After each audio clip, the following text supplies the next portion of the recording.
Bonsoir à tous. Merci beaucoup d'être ici pour la présentation de le nouveau projet. On a quelques informations à partager avec vous ce soir. Je voulais présenter aussi les intervenants. Mme Miette Lamarre du district numéro 5 va présenter la globalité. M. Daniel Plou, district numéro 4, va surtout présenter le nouveau système que nous avons découvert cet été. Je ne vendrai pas le punch. On a M. Léon Leclerc, district 6, très important, et aussi M. Gérald Langer, district 1, qui a pris votre présence aujourd'hui. Nous avons aussi le plaisir ce soir d'avoir notre députée de Châteauguay, Maribel Gendron. Merci beaucoup, Maribel, d'être ce soir avec nous. Aussi, Maribel est maintenant nommée adjointe gouvernementale à la famille et va assister Mme Suzanne Roy, donc félicitations. Merci. C'est super cool. Bravo. Bravo. On a aussi Philippe Renaud qui est avec nous, son attaché politique. Bonsoir, Philippe. Donc, ce soir, ça va se dérouler comme on a fait la dernière fois. Si vous avez des questions, s'il vous plaît, notez la diapo. Puis à la fin, on va prendre toutes vos questions pour y répondre. J'étais curieux de savoir, avant qu'on commence, combien d'entre vous étaient ici au mois de juin, qui a eu une présentation? Ma foi, c'est la majorité. OK. Donc, on a des choses nouvelles à vous conter que vous avez trouvé fort intéressantes. Donc, l'objectif de la rencontre. L'objectif de la rencontre, on a quelques points à vous présenter. Un, c'est surtout faire avancer le dossier. Qu'est-ce qu'on a appris? On a appris deux choses importantes. Un, au niveau du financement. On a eu une rencontre avec l'adjoint de la MAMACH, le sous-ministre, excuse-moi, de la MAMACH, puis Liette va rentrer dans le détail tantôt de ce financement-là, qui est fort important pour nous. Ensuite aussi, qu'est-ce qu'on a fait au courant de l'été? On a eu beaucoup de questions des citoyens, puis on les a mis sur notre site web avec les réponses. On a rencontré aussi un comité de citoyens de la Presqu'île. On a eu des citoyens qu'on a rencontrés pour répondre à leurs questions spécifiquement. Je suis curieux de savoir, est-ce que vous avez eu l'occasion, parce que sur le site web, les questions et réponses sont par catégorie. On les a toutes faites par catégorie pour simplifier votre vie. Est-ce que des gens ont eu l'occasion, l'opportunité d'y aller? Excellent. Ça a changé une couple de fois encore? Oui, parce qu'on met des nouvelles questions, des nouvelles réponses. Tout à fait, c'est important. Donc, toutes vos questions, ce soir, si on n'a pas la réponse, on va aller la chercher et on va le mettre sur le site web. Super important, ça. Donc, aussi, ce soir, c'est vraiment pour permettre aux citoyens de suivre toute la démarche qu'on a faite et la nouvelle solution qu'on va parler tantôt, qu'on a découvert dans la région de Trois-Rivières-Bécancour. Puis ce soir aussi, c'est répondre à vos questions et répondre à vos questions.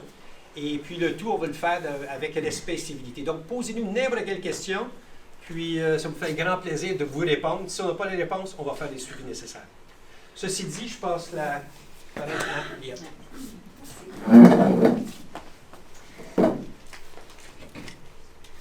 Alors, on va parler du sujet qui nous préoccupe tous au premier chef. On va parler de financement. Donc, qu'est-ce qui s'est passé depuis le mois de juin en ce qui concerne le financement? La première chose dont il faut tenir compte quand on parle de financement, c'est le portrait financier de la ville, qui est un élément important quand on parle avec nos interlocuteurs par rapport aux subventions. Alors, au mois de juin, je ne sais pas si vous vous souvenez, on avait présenté le portrait de la ville. Là, on est allé voir s'il y a des chiffres qu'on pouvait mettre à jour, s'il y a des chiffres qui étaient plus actuels sur ce portrait-là. Alors, la population, on le prend sur le site du ministère des Affaires municipales, ça n'a pas changé, on est 2421 âmes. Et c'est réparti, les 65 ans et plus représentent 20 de notre population. Ça, c'est le chiffre qu'on avait cet été. C'est un chiffre qui datait de 2019. 2021, le chiffre actualisé, 21,5. Donc, ça n'a pas changé. On a 20 de nos gens, 65 ans et plus, donc on peut assumer qu'ils ont un revenu fixe, ni plus ni moins. Par contre, ce qui est intéressant, c'est que le revenu médian, qui vient du recensement fédéral de 2015, était à 38 000 $. Et là, le chiffre qu'on a vu cet été en fonction du recensement 2020, on est à 47 000. C'est une majoration très importante, c'est pratiquement 5 % par année. Donc, on se dit, la tranche d'âge sous les 65 ans a probablement un peu changé, les revenus ont augmenté, mais il n'en demeure pas moins que les 65 ans et plus, eux sont fixes. Donc, ça fait 20 de la population qui demeure avec un revenu fixe. Probablement que le revenu à eux n'a pas augmenté. Ici, la proportion de résidentiel par rapport à ce qui est imposable, c'est comment se distribue l'argent qui arrive à la ville. Et ce que ça dit, c'est que 91 à peu près vient de l'impôt foncier sur les résidences.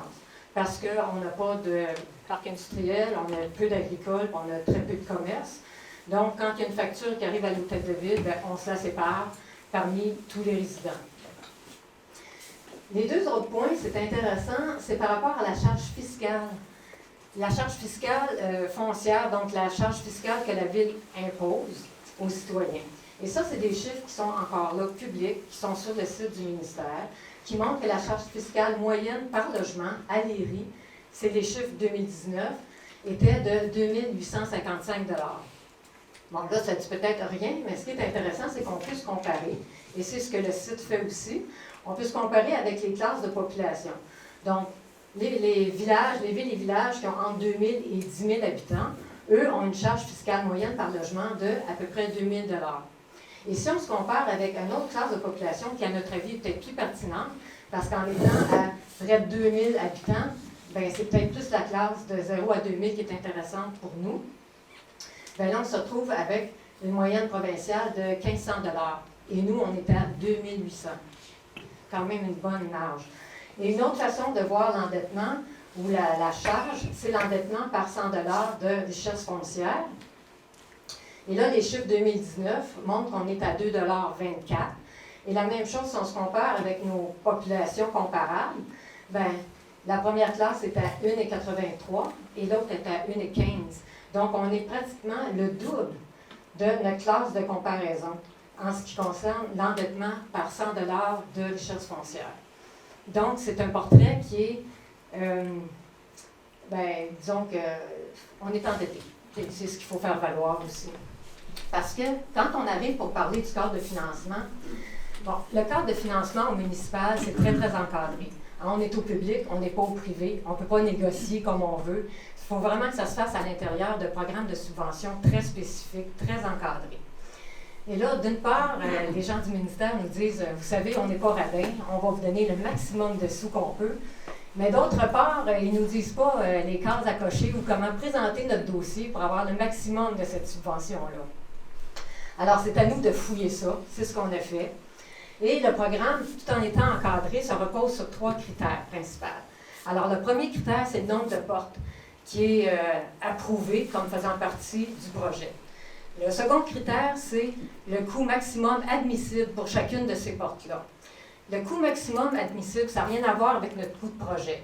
C'est un coût qui est uniforme pour l'ensemble des projets de la province. Donc, on imagine que le ministère a dit, avec l'expérience de toutes les années qu'ils ont, on estime qu'un projet d'égout seulement, ça vaut tant. Un projet d'aqueduc seulement, ça vaut tant.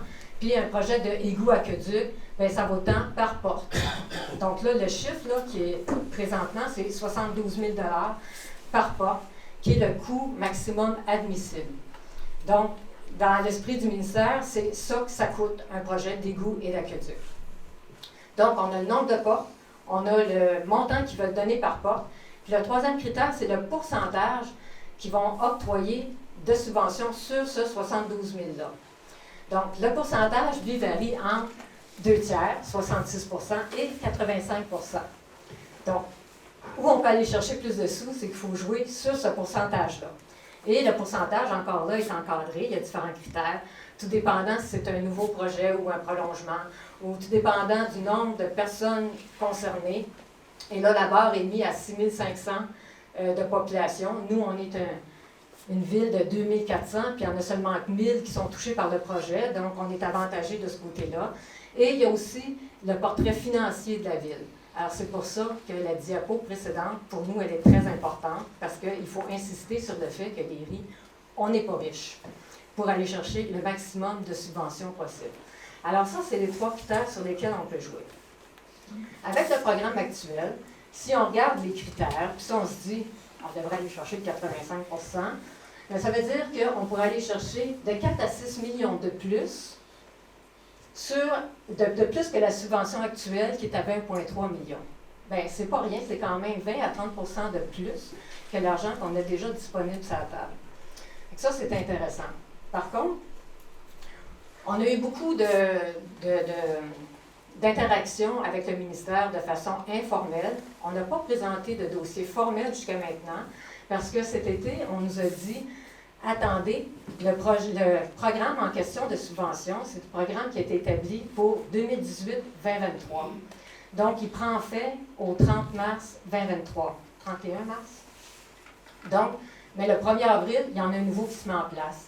Et là, le sous-ministre adjoint nous a dit « Attendez, il va être bonifié. Vous avez intérêt à attendre le 1er avril parce que vous allez pouvoir avoir plus de sous, le programme va être bonifié. » Entre autres, il nous a parlé que le coût admissible de 72 000 $ serait aussi revu.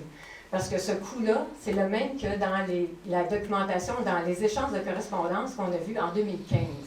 Donc, vous conviendrez que depuis 2015, là, mettons que les coûts de projet ont un peu augmenté, mais le coût admissible est toujours demeuré le même.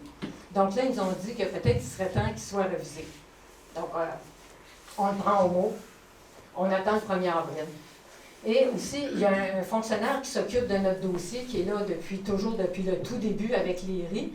Lui, il prend sa retraite au mois de décembre, donc ça fait 20 ans qu'il est dans le dossier de l'IRI, et il nous a dit, croyez-moi, d'une mouture à l'autre, c'est toujours plus intéressant. Donc, lui aussi nous a dit, vous devriez attendre le 1er avril. Donc, le ministère est prévenu, là, on va préparer notre dossier, puis on attend le 1er avril pour déposer ça, pour ça. Ce qui fait que maintenant, c'est le bon temps pour faire pression auprès de nos élus, puis auprès du ministère. Parce que le budget provincial va être présenté en début d'année. Le programme Primo n'est pas finalisé encore. Donc, si on veut influencer, c'est le bon moment. Alors, M. le maire, écoute, il est présent sur toutes les plateformes, auprès de notre député, auprès de l'attaché politique, auprès du sous-ministre adjoint, à l'intérieur de l'Union des municipalités, à l'intérieur de la MRC. Croyez-moi, lui, il maintient la pression, il n'y a pas de problème. Mais vous autres aussi, vous pouvez faire de la pression. Donc là, on fait appel aux citoyens. C'est le bon moment, là. Si vous voulez écrire à la ministre, puis lui proposer de bonifier substantiellement le programme de subvention, là, c'est le bon temps. Peut-être en insistant sur un des 3 critères. Et là, pour vous aider, parce qu'on sait que ce n'est pas évident pour les citoyens de se mobiliser, on s'est dit que sur le site web, dans la portion du projet d'égout aqueduc, on va mettre une section citoyenne. Et là, on a proposé aux citoyens de nous faire parvenir des modèles de lettres desquels les autres citoyens pourraient s'inspirer. Vous pouvez prendre des éléments, en ajouter, en enlever. Et il y a déjà 2 citoyens qui ont fait parvenir des lettres, qui nous les ont fait parvenir, puis on va mettre ça sur notre site web. Et ça, c'est déjà là. C'est déjà là. Et donc, il y a 2 lettres. Là, écoutez, si vous avez d'autres modèles, ça va nous faire plaisir de les mettre, mais il faut vraiment que ça vienne de vous. Et dans les lettres, les modèles de lettres, les adresses courriels de chacun des gens à qui vous pouvez écrire sont indiquées. Et si vous pouvez mettre en CC maire@lery.ca, bien, ça va aussi donner un petit peu plus de poids à la présence de notre maire au ministère. Donc ça, c'est vraiment là, ce que vous pouvez faire pour nous aider. Puis il y a de gens qui vont faire valoir leurs points, puis on a de chance d'être entendus auprès du ministère. Du côté fédéral, ben, on s'est fait dire que les municipalités, c'est de juridiction provinciale. Donc, les sous que le fédéral a pour le municipal, ben, il donne ça au provincial qui, lui, le met, entre autres, dans des programmes comme Primo. Donc, du côté du fédéral, on a eu moins d'écoute de ce côté-là. Par contre, tu as quand même pu faire des approches auprès d'autres personnes.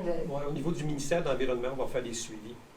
Parce qu'ils ont de l'argent, probablement, pour nous aider pour sauvegarder l'environnement. Donc, il faut négocier un peu avec eux aussi, puis demander, est-ce que vous pouvez aider Ville de Léry? Donc, ça, c'est un autre aspect, un autre angle qu'on utilise. Donc, je vous ramène ici, là, ça, c'est vraiment une saisie d'une correspondance qui a eu lieu en 2017 entre la Ville et le ministère. Et ça, c'est le tableau qui faisait partie de la correspondance. Pour vous montrer le 72 000 en question.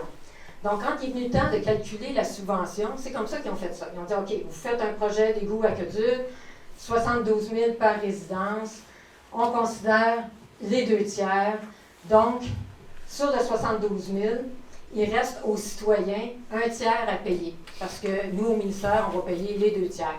Donc, 72 000, il reste un tiers à payer aux citoyens. On considère que 24 000 par porte, c'est raisonnable pour les citoyens. Ça s'en va sur les comptes de taxes. Puis, c'est le prix, c'est une augmentation de taxes qui est raisonnable à 24 000 par porte. Et là, tant que le programme n'est pas bonifié, pas changé, c'est un peu la même logique. Je vous ramène au tableau qu'on a présenté en juin passé. Ça, c'est le tableau qui avait été préparé par le DG à l'époque, qui mentionnait le coût des travaux et qui arrivait après ça avec un coût total pour le projet. Bon, c'est un tableau qu'on trouvait très bien, donc on ne l'a pas changé. On a travaillé avec ce même tableau-là. Et puis là, on disait, OK, il y a 507 portes qui sont concernées. Ça voulait dire que c'est un projet qui revenait à 83 000 par porte. Alors, vous faites la différence entre 83 et 72, tout en partant. Donc, dans la réalité, ça, c'était budgété, c'était avant d'aller en soumission. On avait estimé le projet à 83 000 par porte. Ce qui faisait qu'on enlève le 20 000 de subvention qu'on a, ça revenait à peu près à 44 000 par porte. On s'éloigne du 24 000. Et là, les soumissions sont rentrées. Et là, plutôt que 31 000, les contracteurs nous ont rentré ça à 49 000, ce qui fait que le projet était rendu à 125 000 par porte, pour une facture aux citoyens à 85 000 par porte. Alors, c'est pour ça que l'ancienne administration a dit, oh, on ferme les livres, on remet ça en question, il faut essayer de trouver d'autres solutions. Alors, on se résume. Les estimés des ingénieurs étaient à 44 000, le projet a sorti à 85 000, et le ministère, lui, dit que ça devrait coûter 24 000. Phase 1, l'autre section de la ville, pour votre information, une fois que le projet était fini, là, pas l'estimation, fini, les extras, tout payé, c'est revenu à 26 000 par porte. Donc, quand le projet d'emprunt, de règlement d'emprunt a été présenté au ministère en juillet, c'était le numéro 496, qui présentait le 44 000, déjà le ministère, la ministre qui a la signature finale sur les projets a dit un peu cher. L'ampleur de la charge fiscale est trop élevée. Moi, je ne la signe pas d'emblée comme ça. Alors là, c'est revenu à la ville. On brasse les chiffres un peu. C'est ressorti avec un autre règlement d'emprunt, le numéro 497, où là, le projet n'avait pas changé de prix, mais ça avait été réparti. Il y a une plus grande proportion qui était répartie sur l'ensemble de la ville, ce qui fait que la charge fiscale pour le territoire, le nouveau territoire, était moindre. Et là, ça a été signé à Québec. Mais on était quand même à 85 000 par porte. Alors là, depuis juin, on vous a dit, bien là, on a dit, ça n'a pas de bon sens, il faut trouver des façons de réduire ces coûts-là. Donc, on a travaillé à certaines décisions. Ça, c'est des choses qu'on vous avait parlé en juin. Donc, entre autres, il y avait un réservoir d'eau potable. On l'a enlevé du projet parce qu'on s'est dit, pourquoi les gens du nouveau projet auraient à payer alors que le réservoir d'eau potable, c'est pour l'ensemble de la ville. Puis, on va financer ça par le nouveau règlement de redevance. Donc, ça, on l'a enlevé. Même chose avec l'agrandissement de P1. Vous vous souvenez, P1, ça, c'est la station de pompage principale de la phase qui est déjà faite.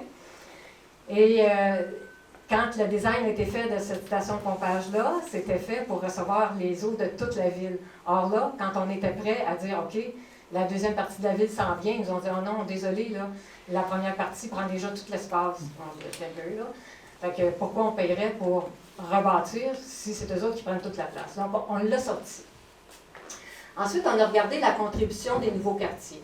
Bon, autour de l'école, vous savez, ça se bâtit. Et là, les citoyens de la table de travail disaient, bien là, il y a des nouvelles taxes qui s'en viennent. Est-ce qu'il n'y a pas moyen de faire participer, de prendre une portion de ces taxes-là pour réduire le fardeau fiscal de notre projet? Alors, il y a un expert qui nous a fait une modélisation, puis effectivement, il y a des millions, peu qui passent à notre goût, mais qu'on pourrait utiliser. Ça a été pris en compte. Ensuite, il y a le nombre de raccordements. Puisqu'on s'attache beaucoup au coût par porte, bien là, plus il y a de portes, plus le coût par porte va diminuer. Alors, on est allé revoir les dessins des ingénieurs pour s'apercevoir que ce n'est pas 107 portes, mais c'est 129 portes qui vont être desservies. Il y a 529 entrées de services qui sont prévues. Donc là, on divise maintenant par 529, puis par 507, donc ça baisse les coûts pour chacune des portes. Puis finalement, on s'est dit que quand il va venir le temps de partir en soumission, on va diviser le mandat, les contrats, en plusieurs, en au moins 2, si possible plus, pour favoriser la compétition, puis avoir des prix plus intéressants au niveau des contracteurs. Alors, tout ça fait en sorte que on s'est dit, d'accord, la partie basse de la ville est à 26 000 par porte, le ministère considère 24 000 par porte. Qu'est-ce que ça sera au printemps 2023?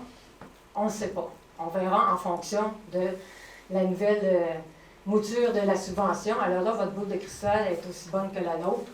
On ne sait pas. On va suivre ça de proche. Mais nous, ce qu'on s'est dit, c'est qu'on visait un objectif ambitieux de 30 000 par porte. On trouve que ce serait raisonnable par rapport à ce qui a été payé par l'autre partie de la ville. Donc, on se dit, on va travailler fort. L'objectif maintenant, c'est d'arriver à 30 000 par porte.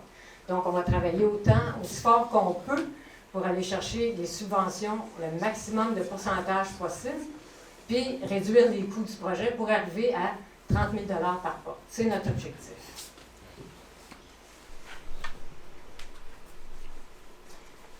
Donc, les plans prévoient donc 529 entrées de service.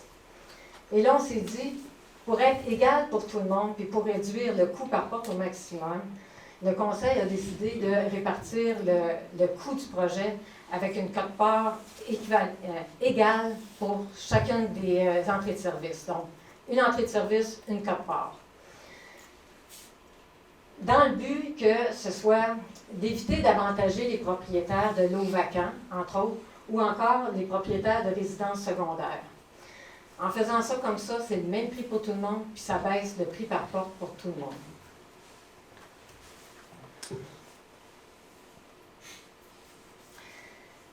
Donc, les solutions qu'on avait présentées en juin, je vous les rappelle en bref, mais vous étiez tous là au mois de janvier, au mois de juin, sauf ici, vous n'étiez pas là, mais donc je vais pouvoir passer un petit peu plus rapidement. Là. La solution numéro 1, c'est la solution gravitaire. Vous vous souvenez que la solution s'appelait gravitaire, mais dans le fond, elle n'a que le nom de gravitaire, parce qu'il n'y a rien de gravitaire. Tout est pompé. Contrairement à l'autre partie de la ville où la topographie fait en sorte qu'il y a à peu près juste 10 % du réseau qui est vraiment pompé, parce que la topographie fait en sorte que tout s'en vient par gravité. Dans la partie est de la ville, c'est l'inverse. On est en montagne russe continuellement. Donc, il y a toujours 3 tuyaux dans la tranchée. Il y a le tuyau d'aqueduc, qui est à 6 pieds de profond juste sous le gel. Et il y a le tuyau qui amène les eaux usées de façon gravitaire. Donc, de façon gravitaire, ça veut dire que ça part à 7 pieds parce qu'il faut avoir une distance entre les deux. Et puis là, ça descend parce qu'il faut qu'il y ait une pente pour amener ça gravitaire jusqu'à un point bas. Ce qui fait qu'à certains endroits, on est rendu à 20 pieds de profond. Et là, après ça, on pompe ça jusqu'à un point haut. Puis là, ça recommence. On descend ça en gravitaire jusqu'à un point bas, puis on repompe. Ça veut dire que ça nous prend aussi un tuyau de refoulement pour tout ce qui est pompé. Ce qui fait que, ici, il y a à peu près quasiment 80 % du tuyau qui est dans le roc. Alors, c'est ça qui nous coûte cher, parce que le gravitaire est profond. Donc, on attrape 80 % du roc, ça veut dire du dynamitage. Ça veut dire que pour être à cette profondeur-là, il faut ouvrir très grand. Ça veut dire que on enlève... on a de la difficulté à garder nos belles clôtures de pierre. Les arbres, bon, il faut voir qu'est-ce qui va survivre de ça. Et les travaux avancent beaucoup moins vite que, par exemple, l'autre solution où les diamètres sont plus petits et c'est moins profond. Tout ça fait en sorte que, évidemment, cette solution-là est plus chère que l'autre. Cette solution-là a aussi 7 postes de pompage assez majeurs et 50 petits postes de pompage parce qu'il y a 75 maisons qui se retrouvent plus bas que le chemin du lac. Donc, il faut ramener les eaux usées de ces maisons-là sur le chemin du lac. Donc, ça prend 50 petites pompes. Alors, tout ça fait en sorte qu'il y a à peu près pour 14 millions, au-dessus de 14 millions d'équipements pour accommoder le gravitaire. La deuxième solution, c'est la solution qui est en basse pression. Là, niveau nomenclature scientifique, il faut dire réseau sous pression. Donc, nous autres, on l'a toujours appelé basse pression, là, mais dans la littérature, vous allez voir RSP, réseau sous pression. C'est comme ça qu'il faut dire ça. Donc, le réseau sous pression, ça permet un diamètre beaucoup plus petit et qu'on peut installer à la même hauteur que l'aqueduc. Et c'est des tuyaux flexibles, donc on n'a pas besoin de regard, on n'a pas besoin de station de pompage parce que l'inconvénient, c'est que les postes de pompage sont sur les terrains privés. 6 pieds de profond, petit diamètre, fait en sorte qu'on est capable de travailler par caisson. On n'est pas obligé d'ouvrir large la rue.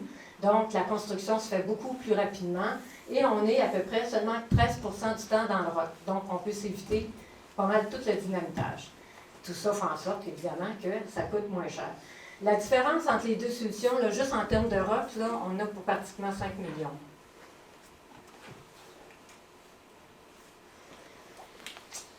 On vous avait présenté les pour et les contre des solutions. Il n'y a pas de solution parfaite. Chacune a ses pour et ses contre. Donc, je vous les rappelle rapidement. Le gravitaire, bien, le gros pour, c'est que c'est la prise en charge complète par la ville. Et on élimine toutes les fosses septiques. Le pour la basse pression, bien, c'est le prix. Ça coûte beaucoup moins cher. On élimine aussi les fosses septiques. On a des rabais sur les taxes d'égout, puisque les égouts ne sont pas pris en charge par la ville. Moins d'impact environnemental, parce qu'on ouvre la rue que partiellement, pas de dynamitage. Moins d'impact sur les servitudes, ça va coûter moins cher. Pas de poste de pompage, pas de regard d'égout, puis pas de risque d'infiltration. La troisième solution, c'était de mettre aux normes, que chacun se mette aux normes ses installations septiques. Encore là, beaucoup moins cher que la solution 1. Pas de taxe d'égout, pas de station de pompage, pas de regard, moins d'impact pour les servitudes, soutien pour corriger les installations septiques. Donc, la ville peut aider avec trouver des fournisseurs et puis répartir sur le compte de taxes le financement de ces installations-là. Donc, la ville ne peut pas payer, mais elle peut aider au financement. Donc, on peut faire bénéficier les citoyens de son taux de financement qui est souvent assez intéressant. Donc, on prend le prix, on répartit ça sur 20 ans sur le compte de taxes. Ça, c'est quelque chose qu'on peut faire, c'est un impôt. Et il y a un crédit d'impôt qui est donné jusqu'à un maximum de 5 500 $. Pas de risque de refoulement et des impacts environnementaux minimales. Il y a des contres. Le gravitaire, c'est le prix. Le prix est très important.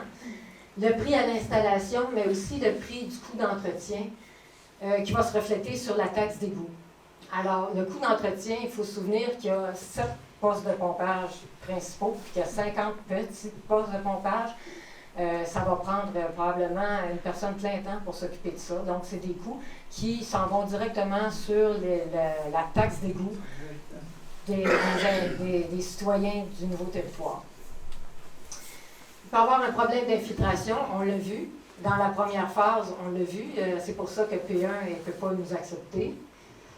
Des bruits des stations de pompage, des odeurs dans les regards, des risques de problèmes d'écoulement d'eau souterraine parce qu'on creuse tellement profond qu'on va aller déranger l'écoulement naturel des eaux, ce qui fait qu'on se retrouve avec des inondations ou des points d'eau qu'on n'avait pas avant, par expérience. Là, on l'a vécu dans d'autres parties de la ville. Et un impact environnemental important. Les comptes pour la basse pression, bien, le compte principal, c'est que la pompe, ça prend une pompe par résidence. Alors, la solution qu'on vous avait présentée en juin, c'est la pompe qui est là. Donc, quand on disait qu'il faut l'installer chez vous, là, ça a l'air de ça. Donc, ce qui dépasse sur votre terrain, là, c'est ça. Donc, il y a, oui, ça paraît, il y a ça. Puis, c'est l'installation. Bon, celle-là est coupée un peu pour les besoins de la cause, là, ça descend un petit peu plus profond, mais ça a l'air de ça. Donc, c'est une installation comme ça sur chacune des résidences qui est sous la responsabilité des propriétaires. Et là, il y a une installation électrique à prévoir parce que c'est des pompes qui sont un peu plus puissantes qui demandent à être installées sur du 220 volts la plupart du temps. Mais la ville peut accompagner là-dedans, faire des guides, un achat regroupé, faire en sorte d'avoir les meilleurs prix possibles, avoir des références. Et il faut avoir une certaine vigilance en cas de panne d'électricité. Parce qu'en cas de panne d'électricité, ben oui, il y a du réservoir, là, il y a de la capacité, mais il faut être un peu plus vigilant sur l'utilisation de l'eau qu'on fait, parce que quand le réservoir est rendu plein, ben, il faut arrêter de l'utiliser. Les comptes pour la mise aux normes, bien, la responsabilité des travaux et d'entretien est remise aux résidents. Donc, pour la mise aux normes aussi, il y a des parties mécaniques. Donc, il y a des moteurs là-dedans, il y a des fois des ventilateurs, des lampes UV. Il y a de l'entretien à faire et c'est la responsabilité des résidents. Une durée de vie limitée, surtout pour les champs d'épuration. Un champ d'épuration, à un moment donné, ça devient saturé. Il faut le changer de place. Donc, si on n'a pas un terrain suffisamment grand pour changer le champ d'épuration d'endroit, bien, il faut prévoir ça, il faut changer de système. Vigilance en cas de panne d'électricité aussi, mais surtout l'obligation de se mettre aux normes. Et l'obligation de se mettre aux normes, là, sans vouloir que ça ait l'air d'une menace ou quoi que ce soit, là, mais c'est important pour nous autres parce qu'oubliez pas que l'objectif de tout ce projet-là, là, c'est de fournir de l'eau potable de qualité à tout le monde et d'arrêter la pollution de notre nappe phréatique. Donc, si on parle de mettre aux normes les installations septiques individuelles, on va être sérieux par rapport à ça. Puis on a déjà commencé à regarder comment les autres villes s'y prennent, comment ils s'y sont pris pour exiger que les gens se mettent aux normes. Et notre DG, M. Monneau, a déjà fait ça dans une autre ville, dans une vie précédente. Puis il nous a dit, c'est pas si compliqué que ça, on avance. Puis la loi nous donne certains pouvoirs, donne des pouvoirs aux villes pour vraiment exiger la mise aux normes. Puis, ben, c'est des choses qui se font ailleurs, puis c'est des choses qu'on entend faire vraiment de façon assez rapidement, si jamais c'est cette solution-là qui est choisie. Alors, comme Kevin a dit, on vous a entendu cet été, suite aux présentations, il y a eu beaucoup de questions qui sont venues à nos oreilles, puis on a essayé d'y répondre au meilleur de notre connaissance. Puis on a mis ça sur le site web, on était certain que tout le monde irait voir les questions et les réponses, mais là on se rend compte que c'est peut-être pas le cas. Donc, on a pris les principales, puis les principales avec les questions, les commentaires qu'on a eus, puis les réponses qu'on a mises sur le site. Donc, il y a eu des questions par rapport à l'état des puits, la possibilité d'avoir des réseaux mixtes, qu'est-ce qui arrive s'il y a plusieurs maisons sur un même terrain avec la solution 2, l'ensemble des coûts à prévoir, puis est-ce qu'il y a des solutions plus simples. Donc, allons-y avec l'état des puits. Alors, le commentaire, ça a été assez simple, c'est de dire, est-ce que c'est vraiment nécessaire que l'ensemble de la communauté paie s'il y a seulement quelques puits qui sont contaminés? On est retourné dans une étude qui a été faite en 2015, où il y a eu un recensement de tous les puits de la section, de la nouvelle section de la ville. Et il y a 27 112 puits qui ont été caractérisés contaminés. Quand on dit contaminés, ça veut dire E. coli, ça veut dire présence de matière fécale dans le puits. Donc 27 Il y en a 19 78 qui ne rencontraient pas les normes physico-chimiques esthétiques. Ça veut dire que la couleur n'est pas bonne, qu'il y a de la turbidité, que ça sent pas bon. Et puis, il y en a 21 qui attrapaient les deux numéros, donc qui étaient vraiment contaminés puis ne rencontraient pas les normes. Ce qui est intéressant dans cette étude-là, c'est qu'en pourcentage, il y a plus de puits artésiens qui étaient contaminés que de puits de surface. Donc, souvent, les gens vont dire, bien, ils ont juste accusé plus creux, puis ils vont finir par en trouver de la bonne eau. Non, parce que les puits artésiens, qui sont les puits profonds, sont plus contaminés que les puits de surface, à cause de la nature du sol, parce que c'est du roc, puis ça passe direct, peu importe à quelle profondeur on s'en va. Et aussi, ce qui est intéressant, c'est que les puits contaminés sont surtout à l'ouest de la portion ouest, donc la portion près de l'hôtel de ville. Alors que, mais il y en a partout, là, mais c'est surtout de ce côté-ci, alors que le problème de physico-chimique et esthétique, c'est de l'autre côté. C'est plus près du pont de Châteauguay. Il y en a partout aussi, mais c'est plus dans ce secteur-là que c'est concentré. Donc, à la question, est-ce que c'est nécessaire que la communauté paie pour ça? Bien, notre conclusion, c'est que c'est quand même 41% des puits qui ont un ou l'autre des problèmes. Ça fait beaucoup de monde, ça, de la communauté. Et puis ça, on ajoute les 94 maisons qui sont desservies par le puits municipal, qui se plaignent de la qualité de leur eau, même si c'est réputé être potable. On dit que c'est potable, mais ce n'est pas buvable. Il n'y a personne qui boit l'eau qui est desservie par le puits municipal, principalement dans la presqu'île. Mais ça veut dire qu'il y a 63% des gens qui se plaignent de la qualité de l'eau dans la phase 2, sur le territoire du nouveau projet. Donc, c'est un problème qui est généralisé. Puis, on n'a pas bien d'autres moyens de le régler que de passer la clic-clic. Notre question, ça a été de dire, bon, vous nous présentez un peu l'augmentation de notre compte de taxes avec le nouveau règlement d'emprunt, la taxe d'eau, la taxe d'égout, mais il y a un paquet d'autres coûts qui sont rattachés à ça aussi, que les citoyens vont devoir assumer de façon ponctuelle au moment de l'installation. Donc, pouvez-vous nous donner là, tous les coûts possibles? Avec le support de certains citoyens, on a fait un tableau qui va se retrouver aussi sur le site, qu'on a appelé « Frais et bénéfices cachés », pour être sûr de vraiment exposer le plus de coûts possible, être le plus réel possible par rapport à tout ça. Il y a une série de coûts, je ne les énumérerai pas ici, mais le coût le plus élevé, c'est le coût de raccordement. Puis là, on s'est aperçu qu'il y avait un peu de confusion par rapport à ça. Le coût de raccordement, là, c'est le coût le tuyau que vous amenez de votre résidence jusqu'au tuyau de la ville qui passe sur le chemin du lac ou en face de votre maison. Là. Ça, c'est payé. On peut pas, la ville ne peut pas le payer, ne peut pas le financer. On a regardé partout. Ça, il faut vraiment que ce soit des coûts qui soient assumés par le citoyen. Et ça peut, c'est pas négligeable, ça peut devenir des coûts, ma foi, assez importants. Par contre, comme dans phase 1, le raccordement n'est pas obligatoire. Là. Si vous avez de l'eau de qualité parfaite, puis si votre installation septique rencontre tous les normes actuelles, vous n'avez pas besoin de vous raccorder. C'est le choix que vous avez. Par contre, vous allez contribuer au remboursement du règlement d'emprunt quand même, et vous allez avoir les mêmes taxes d'eau et les mêmes taxes d'égout que tout le monde. Mais vous n'êtes pas obligé de vous raccorder. Alors, le raccordement, pour éviter toute confusion, là, c'est vraiment, bon, là, vous voyez les gros tuyaux qui passent dans la rue. Alors, c'est le travail qu'il faut faire pour amener, par exemple, les égouts de votre maison jusqu'au tuyau municipal qui est dans la rue, ou encore de pouvoir amener l'eau potable. Alors là, l'image est un peu, elle n'est pas parfaite parce qu'on avance à 3 pieds là, dans la limite des terrains. Donc, vous n'avez pas à aller vous connecter dans la rue. Mais vous comprenez l'esprit de la chose, là. C'est vraiment ça que ça veut dire. Et c'est la même chose, ça c'est la solution 1, c'est la même chose pour la 2. Pour la basse pression, bien, les tuyaux vont passer dans la rue, mais ces bouts-là de tuyaux sont sous votre responsabilité. Ça, c'est le poste de pompage en question.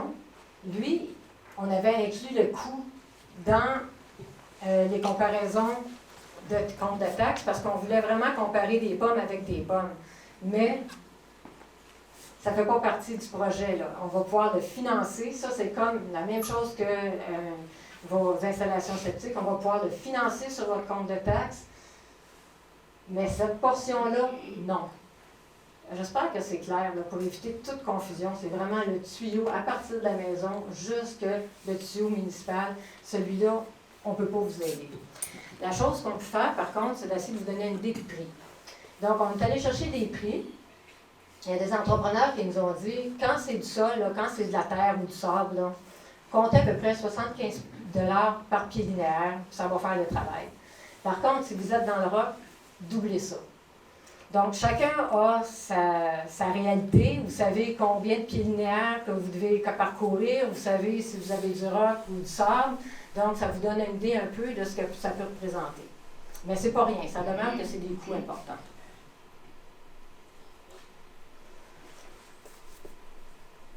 Donc, pour l'ensemble des coûts, bien, consultez le tableau. Là, il y a des coûts, par exemple, on nous a dit, ouais, mais ça prend un évent, moi, j'ai pas d'évent dans ma maison. Ouais, ça, c'est des situations qui sont bien, bien spécifiques à chacun. Un évent, normalement, ça fait partie des normes de construction. Chaque maison devrait avoir un évent, sinon, je ne sais pas comment votre bain fait pour se vider. Mais, tu sais, c'est des coûts comme ça qu'on a mis au cas où vous en auriez besoin. Même chose avec le panneau électrique. On se dit, moi, je ne suis pas capable de brancher une pompe de plus. OK, on débranche la pompe du puits, donc peut-être que ça met de la place, ça fait de la place pour brancher d'autres choses. Ouais, mais là, je vais m'acheter un auto électrique, donc ça. Ouais, oui, mais t'as une minute, là, phase 2, il y a le dos large, mais tu sais, on peut en profiter pour faire bien des choses, là, mais les coûts qui sont vraiment spécifiques au projet, là, il faut les distinguer aussi. Donc ça, c'est dans notre tableau. Un réseau mixte. Alors, il y a un groupe de citoyens qui nous ont dit. Est-ce que techniquement, ça serait possible d'avoir un secteur gravitaire qui serait branché sur de basse pression? Pensons à la presqu'île. Parce qu'on se disait qu'il y avait 3 critères qui faisaient en sorte qu'il fallait rencontrer 3 critères pour que le gravitaire devienne intéressant. Alors, c'est pour ça que, par exemple, les nouveaux développements près de l'école sont tous en gravitaire, parce qu'il y a de la densité, il y a beaucoup de maisons branchées, il n'y a pas de roc, puis il n'y a pas de problème de nappe phréatique, puis il y a une topographie qui fait en sorte qu'on peut amener l'eau de façon gravitaire. Alors, les gens de la Presqu'île ont dit, nous autres, on rencontre les 3 critères. Est-ce qu'il ne serait pas possible d'avoir du gravitaire dans la Presqu'île jusqu'à la P7? Vous vous souvenez sûrement, au mois de juin, là, il y avait un paquet de stations de pompage, mais il y en avait une qui ramassait toutes les eaux de la Presqu'île. Donc, de dire gravitaire jusqu'à cette station de pompage-là, puis on se branche après ça sur le réseau basse pression. Nous autres, notre but, là, c'est d'accommoder le maximum de citoyens. Donc, on s'est dit, d'accord, là, bientôt, on va être en lien avec une firme d'ingénieurs qui est spécialisée là-dedans. On va leur poser la question, puis c'est eux qui vont trancher. On n'a pas de réponse, mais s'il y a d'autres questions comme ça qui sont spécifiques, ça va nous faire plaisir de les refiler à l'ingénieur. Parce que c'est la même chose pour l'autre. Des gens qui nous ont dit, oui, mais moi, je suis propriétaire d'un terrain, puis j'ai 3 maisons. Il faut vraiment que je mette 3 stations de pompage comme ça sur mon terrain pour les 3 maisons. Encore là, ça c'était pour zoomer. Ouais, OK. Donc, les résidences sur un même terrain. Encore là, on va soumettre la question aux ingénieurs. On va voir. Dans phase 1, c'est arrivé, il y en a des maisons, effectivement, qui étaient plus d'une maison sur un même lot. Il faut se rappeler que si jamais la réponse des ingénieurs, c'est de dire oui, vous pouvez mettre seulement qu'une station, puis toutes les 3 maisons peuvent aller dedans. OK. Mais une quote-part par maison. Hein? Une quote-part par entrée de service. Il y a une entrée de service par maison pour avoir l'aqueduc. Donc, une quote-part par maison, puis une taxe d'égout, une taxe d'aqueduc par maison aussi. Comme dans l'autre portion de la ville.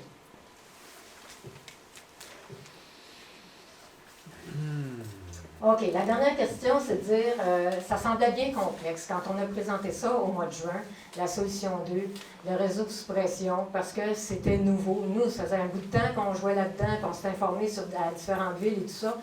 Donc, nous, ça ne nous apparaissait pas si complexe que ça, mais on vous a entendu cet été dire, il y a quelque chose de plus simple, quelque chose de plus fiable, quelque chose qui dérangerait moins la façon dont j'utilise ma toilette ou bien la façon dont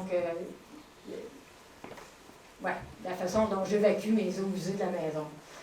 Donc, on a tourné sur une solution qu'on avait mis de côté au tout départ pour différentes raisons.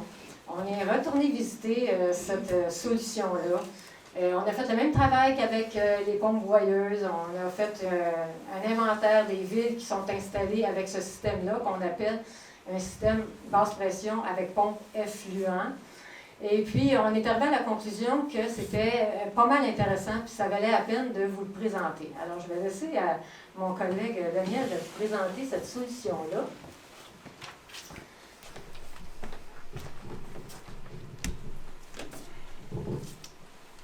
Bonsoir à tous. Je pense que ma voix porte assez. Monsieur Roy, Jacques, vous m'entendez? C'est bon. Si vous m'entendez, jusqu'à date, le test était bon. Je n'ai pas vraiment besoin de micro. Merci d'être là en grand nombre. C'est toujours intéressant de vous voir tous les échanges qu'on ressort de votre participation. C'est ce qu'on a fait. Un travail qu'on a fait suite aux échanges, aux présentations qu'on a faites en juin. On vous avait présenté, c'est ça, un réseau sous pression qui est une alternative au réseau super coûteux gravitaire. Et c'était un réseau qui impliquait des stations ici avec pompe broyeuse. C'est un réseau qui est super fiable, mais ça implique une certaine vigilance des citoyens. Puis ça, au niveau d'une ville, c'est pas facile à contrôler. Qu'est-ce que le citoyen va mettre dans ses eaux usées? Ça peut être même accidentel, mais ça comporte certaines faiblesses. Si on utilise ce réseau-là de façon normale, puis on évite de jeter des choses, mais c'est très fiable.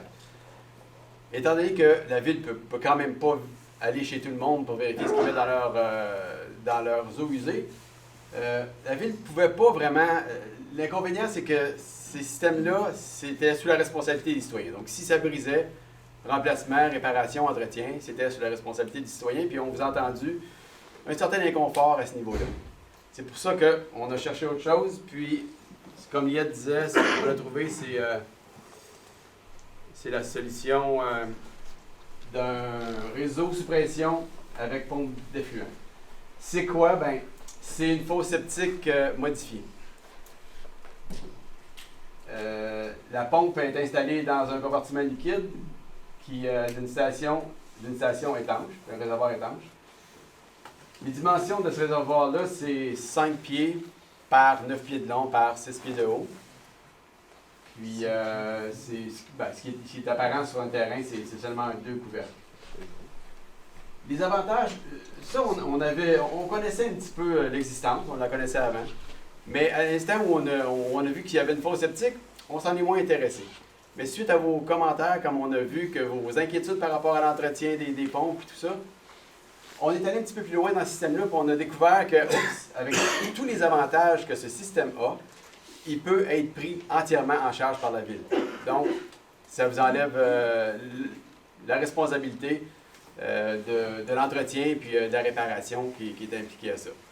Moyennant une taxation qui est quand même raisonnable. On a fait des coûts, on n'a pas tout fini nos calculs de coûts, là, mais ça va être dans les 300 quelques dollars. C'est comparable à une taxe d'égout normale de n'importe quelle municipalité. Avec ces coûts-là, vous vous occupez de rien, un petit peu comme si c'était gravitaire, mais ça permet à la ville de faire un système qui est beaucoup moins coûteux que gravitaire. Donc, fosse septique modifiée de deux façons. Il y a une barrière ici qui va séparer comme 2 sections. Il va y avoir la section ici qui va avoir des liquides et des solides, puis la section ici qui va avoir que des liquides. La deuxième modification, c'est que la sortie de la fosse septique, qui va normalement dans un champ d'épuration, bien là, ça va être pompé et ça s'en va dans un réseau municipal dans la rue jusqu'à la station d'épuration. Puis sur un terrain, mais il y a moyen de... Ce qui va rester, ça, c'est pas vraiment comme ça que ça va finir, là. Ces vagues-là, c'est flush au terrain, puis les couvercles aussi, le gazon peut arriver flush au couvercle. Donc, celle-là, cette option-là qui était les pompes broyeuses, elle est là pour rappeler un petit peu les dimensions. Au niveau du sol, il n'y a pas beaucoup d'empreinte au sol, c'est 3 pieds, un diamètre de 3 pieds, mais ça a 10 pieds de haut. Tandis qu'une fosse septique, ça n'a que 6 pieds de haut. On va y aller avec les avantages et les désavantages. Donc, au niveau de l'utilisation, vous n'avez pas vraiment à vous soucier d'échapper des choses qui n'ont pas vraiment à faire dans les toilettes parce que ça va rester emprisonné dans la partie où il y a les solides. Et puis, ça sera vidangé périodiquement. Donc, ça ne va pas endommager la pompe. La pompe va quand même ne pomper que des liquides. C'est une pompe qui est légère au niveau d'entretien. C'est aussi l'inconvénient des gens qui mentionnaient, avec ce système de pompe-là, ça prend une pompe plus puissante sur le 220. Les gens disaient, dans mon panneau électrique, j'ai plus de place. Mais pour dégager de la place, cette pompe-là, elle fonctionne sur le 110. Donc, beaucoup plus simple de dégager un espace de 110 volts que de 220 volts. La pompe, elle pompe que du liquide. C'est pour ça que la longévité de la pompe, elle est accrue. Ça peut aller à plus de 20 ans, les exemples qu'on a trouvés jusqu'à présent. Plus de 20 ans de longévité de la pompe. Dû aussi à l'entretien, elle est réduite par les flottes qui ne s'encrassent pas, parce que les flottes ne sont que dans une partie liquide. Ces réservoirs-là, ils sont éligibles au crédit d'impôt, ils sont certifiés BNQ. Donc, vous pouvez, comparativement à l'autre station, les prix sont sensiblement les mêmes. La station avec effluent installé, comparativement à la station broyeuse installée, on avait mis une provision d'environ 13 500 $. C'est pas mal la même chose. Sauf qu'avec celle-là, vous pouvez aller chercher au-dessus de 2 000 $ de crédit d'impôt, ce ce qui n'était pas possible avec la pompe broyeuse.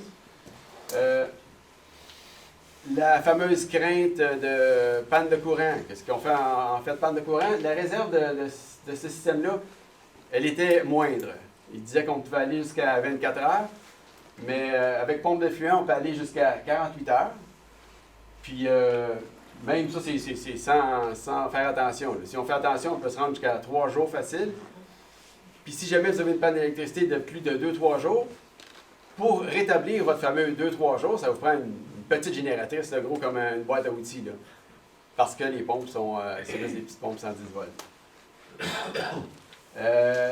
Donc, au niveau de l'entretien, il y a comme 2 parties.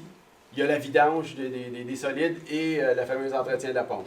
La vidange des solides, je ne sais pas si vous avez vu dernièrement, dans les dernières réunions du conseil, on mentionnait qu'à partir de 2023, la MRC va prendre en charge les vidanges des fosses septiques. Donc, eux vont s'assurer des vidanges périodiques. Ça, c'était déjà prévu comme ça. Et l'autre partie d'entretien, c'est la pompe et les filtres qui sera sous la responsabilité de la ville. Ça va être, bien entendu, ça va être calculé sur une partie sur votre compte de taxes là, pour, au bout de 20 ans, pouvoir remplacer la pompe et au bout de 3 ans, faire l'entretien minimum qu'il y a à faire là-dessus. Il n'y a vraiment pas beaucoup d'entretien. Je ne sais pas, Juliette, si tu peux montrer. Il demande ici de sortir le filtre qui est à l'intérieur. Ça, c'est le filtre. Et c'est tout simplement de le passer à l'eau. Puis ce filtre-là, il n'y a pas de durée de vie. C'est comme infini. Là. Il mentionne que ça peut durer vraiment très longtemps. Des avantages, c'est une installation par résidence. Donc, c'est un réseau sous pression, c'est toujours comme ça.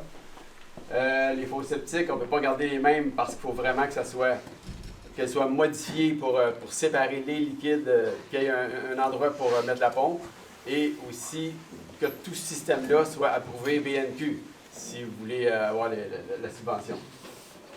Il y a le filtre à nettoyer, qui n'est pas un trop gros travail, c'est environ aux 3 ans, même période que, ça je ne vous l'ai peut-être pas mentionné, les périodes de vidange peuvent être étirées. Aux États-Unis, ils disent qu'ils vont jusqu'à 10 ans avant de vider les parties solides. Ici, au Québec, on est plus rigide.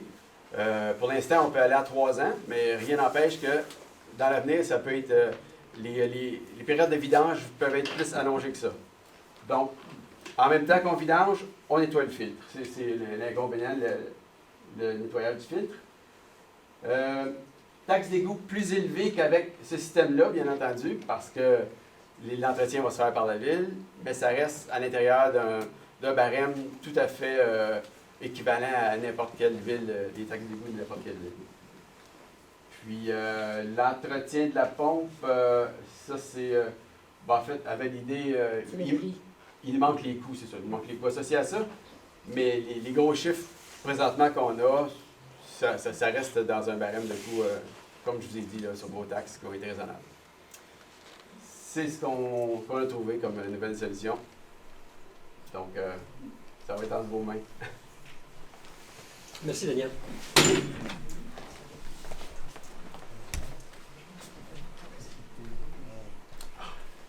Quand on est cet été, au mois d'août, à vrai dire le 4 août, on était à Trois-Rivières et Bécancour, puis on a eu le plaisir de rencontrer M. Jean-Guy Dubois. M. Dubois, c'était le maire de Bécancour pour 24 ans. Il venait de prendre sa retraite. Et puis, il y avait ce système-là de basse pression avec effluent. Et puis, ça lui a coûté l'installation 10 000 $ financé sur une taxe de 20 ans. Ça faisait 11 ans qu'il l'avait. Puis, il y a eu un problème, c'est la pompe, justement, l'année 2 qui nous a dit que la pompe a lâché. Le même jour, une compagnie est venue la remplacer, puis il n'a rien vu. L'autre chose, je lui ai demandé, j'ai dit, est-ce qu'à tous les années, vous sortez votre filtre et vous le nettoyez? Il ne l'avait pas fait pendant 11 ans. Mais le système fonctionnait bien. Donc, on l'a chicané un petit peu. Mais, tout pour vous dire, c'était 0 entretien pour M. Dubois et compagnie. Donc, Bécancour utilise ce système-là. Et il nous a envoyé un témoignage aussi. C'est pour ça qu'on en parle aujourd'hui. Il nous a permis d'utiliser son nom et son témoignage. Les échéanciers. Au mois de juin, on vous a présenté les échéanciers, puis les échéanciers étaient très agressifs. On voulait commencer tout de suite, immédiatement, en 2023, pour faire les égouts aqueducs municipaux. Mais on a changé d'idée. Pourquoi qu'on a changé d'idée? Un peu qu'est-ce qu'on vous disait tantôt. On a appris des choses. On a appris que, justement, il y a un effet COVID, l'inflation, ses prix, c'était galopant. On a aussi les intérêts ont augmenté, tout le monde est comme serré. Et puis, les meilleurs temps pour obtenir des soumissions, c'est vraiment à l'automne. C'est vraiment le mois de novembre. Donc, c'est permis de temps actuel. Parce que les soumissionnaires aiguisent leur crayon et sont prêts à faire leur soumission pour commencer les travaux au printemps-été. Puis comme Liette mentionnait, Primo, quand que le sous-ministre à la MAMACH nous a dit bien, le programme Primo va être bonifié. Il n'a pas été bonifié depuis 2015, on s'est dit attendons, et il nous a encouragé fortement d'attendre. Surtout qu'il va être bonifié au 2023, le 1er avril. Puis, comme Liette disait, les nouvelles moutures sont toujours un peu plus intéressantes. Une autre chose très intéressante, André Girard, notre ministre des Finances, a dit la semaine passée, je ne sais pas si vous l'avez écouté, mais qu'est-ce qui est très intéressant, les prix, vous le savez tous, ont tout explosé. Il y a la guerre en Ukraine, il y a les problématiques de confinement en Chine, les échelles d'approvisionnement, tout est un peu croche là, présentement. Puis il y a une forte demande locale post-pandémique. Donc on manque de main-d'œuvre aussi. Mais les économistes prévoient qu'à l'automne prochain, on devrait retourner à des taux d'inflation d'à peu près 1 à 3 %. Et c'est à ce moment-là qu'on veut faire nos soumissions. Donc au niveau stratégique, si on a un programme Primo qui est bonifié au mois d'avril, et puis si on a des soumissions, on a une inflation qui est à 1 à 3 %, on va pouvoir mieux négocier. Et ce projet-là, on veut le séparer en 2 ou 3 morceaux. Donc, avoir encore plus de négociations avec les soumissionnaires. Super important. Et on veut garder toujours, rappelez-vous, on veut que ça coûte 30 000 $ ou moins par porte. C'est ça notre objectif. Donc, il faut trouver vraiment la meilleure solution. Puis on trouve fortement que la meilleure solution, c'est d'attendre pour l'an prochain. Et voici un peu le nouveau échéancier qu'on s'est proposé à vous soumettre. En avril, comme j'ai mentionné, on va bonifier le Primo. Ça, c'est super important. Et ensuite, on a les différentes étapes. Là, on a rencontré le Malépic en cours. Mais si on descend, une chose très stratégique importante, c'est l'adoption du règlement d'emprunt. Ça va avoir lieu aux alentours du mois de juin 2023. Puis ça, c'est important parce qu'il y a un registre. Puis là, je vais vous laisser Liette à vous expliquer un peu plus en détail c'est quoi le registre et l'implication du registre. Oui. Alors, la troisième ligne du bas, l'adoption du règlement d'emprunt, c'est vraiment l'étape finale pour donner le go pour aller de l'avant avec le projet. Et puis, vous voyez qu'en parenthèse, c'est marqué « registre ». Donc, qu'est-ce que ça veut dire? On vous a entendu depuis le mois de juin, autant nous donner vos préoccupations par rapport aux solutions qu'on proposait, mais on vous a entendu aussi par rapport à la possibilité ou non d'avoir un référendum concernant ce projet-là. Alors, il y a des gens qui nous ont dit, écoutez, vous avez été élus démocratiquement, faites votre idée, allez de l'avant, on n'a pas besoin de référendum, ça va juste retarder le projet, puis il ne se passera rien encore. Puis il y en a d'autres qui nous ont dit, bien, au prix où ça coûte, là, on aimerait ça se prononcer. Donc, il faudra avoir un référendum. Puis on s'est aussi fié à l'expérience d'il y a 10 ans, là, avec l'autre portion de la ville, où il y a un référendum qui avait été promis. Finalement, il n'y en a pas eu. Ça a pratiquement viré à l'émeute. Le projet était de l'avant pareil, puis là, tout le monde est content. Donc, au niveau du conseil, il fallait prendre en compte tout ça. Il fallait surtout prendre en compte le bien commun. Ça, c'est notre rôle en tant qu'élu, d'avoir toujours le bien commun pour l'ensemble de la population en tête. Donc, ce que le conseil a décidé, c'est de vraiment s'appuyer sur la loi des cités et villes concernant l'approbation des règlements d'emprunt. Alors, ce que cette loi-là dit, c'est que tout règlement d'emprunt devrait être soumis à la population. Donc, d'offrir à la population la possibilité d'avoir un référendum pour tout règlement d'emprunt. Sauf si le règlement d'emprunt est pour un projet qui est subventionné au moins à 50 %. Donc, avec notre objectif ambitieux de 30 000 $ par porte, c'est sûr qu'on va être subventionné à plus que 50 %. Donc, la Ville a le choix ou pas d'offrir la possibilité d'avoir un référendum. Le Conseil a décidé d'offrir cette possibilité-là à ses citoyens. Donc, on va suivre rigoureusement le processus dicté par la loi sauf l'item où on aurait le choix, où on aurait l'obligation, parce que là, on fait le choix de permettre aux citoyens de demander un référendum ou pas. Donc, comment ça fonctionne, ce processus-là rigoureux qu'on va suivre? C'est que le référendum, en ce qui concerne un règlement d'emprunt, c'est vraiment là pour faire entériner la décision du Conseil par la population concernée. Donc, la décision du Conseil, ça va être un règlement d'emprunt sur un projet en particulier. Donc, la question, il faut que ça se réponde par oui ou par non. Ça va être, êtes-vous d'accord, oui ou non, pour le projet pour le règlement d'emprunt, numéro 1 tel, au montant de, pour le projet avec la description du projet retenu et qui sera remboursé de telle façon. Alors, vous comprenez avec tout ce qu'on vient d'expliquer que ces 3 volets-là, on n'est pas en mesure de vous les donner aujourd'hui. On n'a pas de prix, on n'a pas de projet, puis on ne sait pas comment ça va être remboursé. Mais c'est là-dessus que vous allez pouvoir vous prononcer. Et c'est vraiment la décision du Conseil, donc le règlement d'emprunt qui va avoir été voté par le Conseil. Et là, vous allez être capable de dire oui ou non, est-ce qu'on approuve ça ou pas. Et c'est la population concernée seulement qui se prononce. Donc, ce n'est pas l'ensemble de la ville, mais c'est les gens concernés par le nouveau projet uniquement. Donc, je vous ai parlé, on a fait le choix, bien qu'on n'avait pas l'obligation, on a fait le choix d'offrir la possibilité d'avoir un référendum. Alors, comment ça fonctionne, les étapes rigoureuses? La première étape, c'est l'ouverture d'un registre. C'est la façon pour les citoyens de dire, est-ce qu'on veut un référendum ou pas? Donc, un registre, c'est un cartable là, qui est ouvert à l'hôtel de ville. Et là, les gens viennent signer. Et en signant, ça veut dire que vous demandez un référendum. Et là, ça prend un minimum de signatures. Donc, si le minimum de signatures n'est pas dans le cartable à la fin de la journée, ben, le règlement d'emprunt est réputé être approuvé. Par contre, s'il y a suffisamment de citoyens qui demandent un référendum, là, on va tenir un référendum en bonne et due forme. Et là, c'est vraiment les citoyens concernés qui vont être habilités à voter. Et là, il va falloir avoir une preuve, vraiment, votre compte de taxes, votre permis de conduire pour prouver que vous êtes capable de voter pour ou contre le règlement d'emprunt en question. Et là, ben, s'il y a plus de positifs, de réponses affirmatives que négatives, encore une fois, le règlement d'emprunt est réputé être accepté. Et il faut un minimum de 10 % de la population concernée qui viennent voter aussi pour le référendum, pour que ce soit considéré, pour que le résultat soit considéré. Si on n'a pas le 10 % encore là, le règlement d'emprunt est réputé être accepté.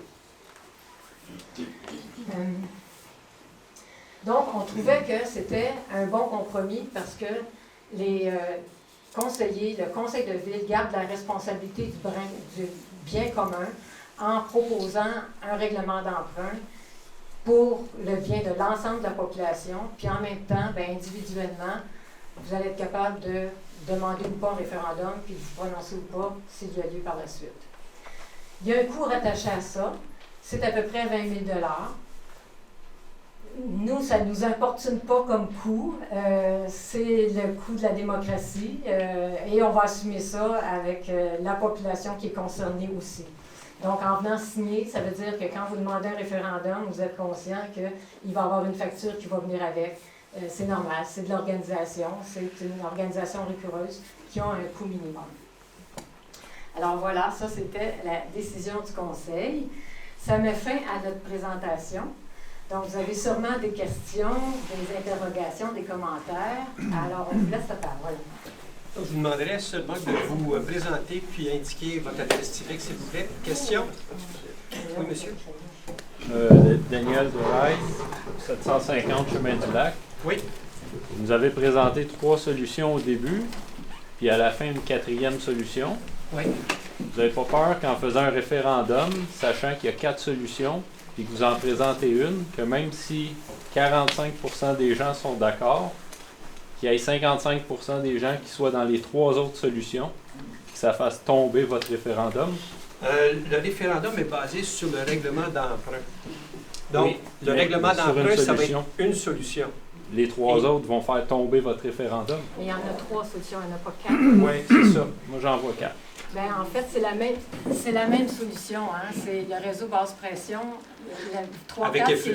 c'est les deux types de pompes. Mise à niveau et le gravitationnel. Ça fait Exactement. 4. Tu peux dire que l'effluent versus... c'est le même projet. C'est le même projet, basse oui. pression. Oui, vous avez absolument raison. Il faut choisir, en tant qu'élu, il faut choisir la meilleure solution au meilleur prix. Donc, c'est pour ça qu'il faut rentrer dans les 30 000 ou moins par porte. Mais moi, je vous le dis, c'est logique votre solution. Moi, j'approuve ça, mais ça ne passera pas avec un référendum. Vous seriez mieux d'y aller sans référendum. Ah, c'est un bon point, merci. Merci. Merci. Oui, madame? Michel Muselier, Presqu'île. Est-ce que vous êtes sûr que l'eau de Châteauguay qu'on va avoir est bonne?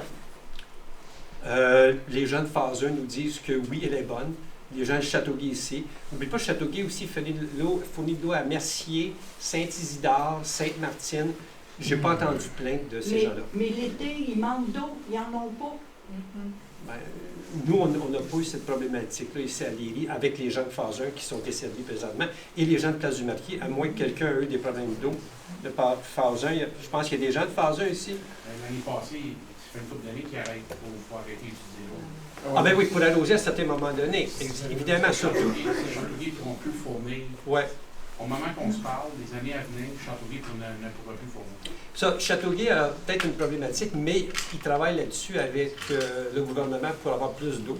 Même à la presqu'île, c'était au printemps, les gens remplissaient leur piscine, puis le niveau, la pression baissait. Donc, il faut faire attention à ce qu'on fait avec notre eau aussi. C'est seulement durant les temps de sécheresse. Oui, c'est ça. J'ai habité à Châteauguay pendant 35 ans. Jamais manqué d'eau. Ben, c'est ça. Il y a toujours les basses pressions, mais overall, les gens ont toujours l'eau. Mais vous avez raison, quand il y a des sécheresses, il faut faire attention avec notre eau. C'est une responsabilité que tous, il faut qu'on ait. On a un certain avantage, Léry. S'ils réussissent à amener de l'eau en haut de la côte, où il y a des nouveaux développements là, sur Principal, si Châteauguay amène de l'eau sur Principal, Léry est tout en bas de ça. Donc, on bénéficie de... Mais l'eau, c'est une problématique globale que je crois que le gouvernement se penche, que ce soit au niveau provincial ou fédéral. On fait très attention. Avec le réchauffement planétaire, il faut être conscient de notre utilisation de l'eau aussi. Donc, c'est super important. François Oui, monsieur. Lauzon, 141 avenue du Manoir. Oui. Écoutez, pour la question de l'eau, Mme pose, il y a une problématique à Châteauguay comme telle. Je sais que vous êtes présentement probablement en négociation avec la ville de Châteauguay pour l'eau comme telle. Il y a des problèmes de pression accrue à Châteauguay. Ils parlent, oui, de refaire. Mais vous savez comme moi, c'est un projet, ça, qui va prendre 5, 6 puis 7 ans à faire ça.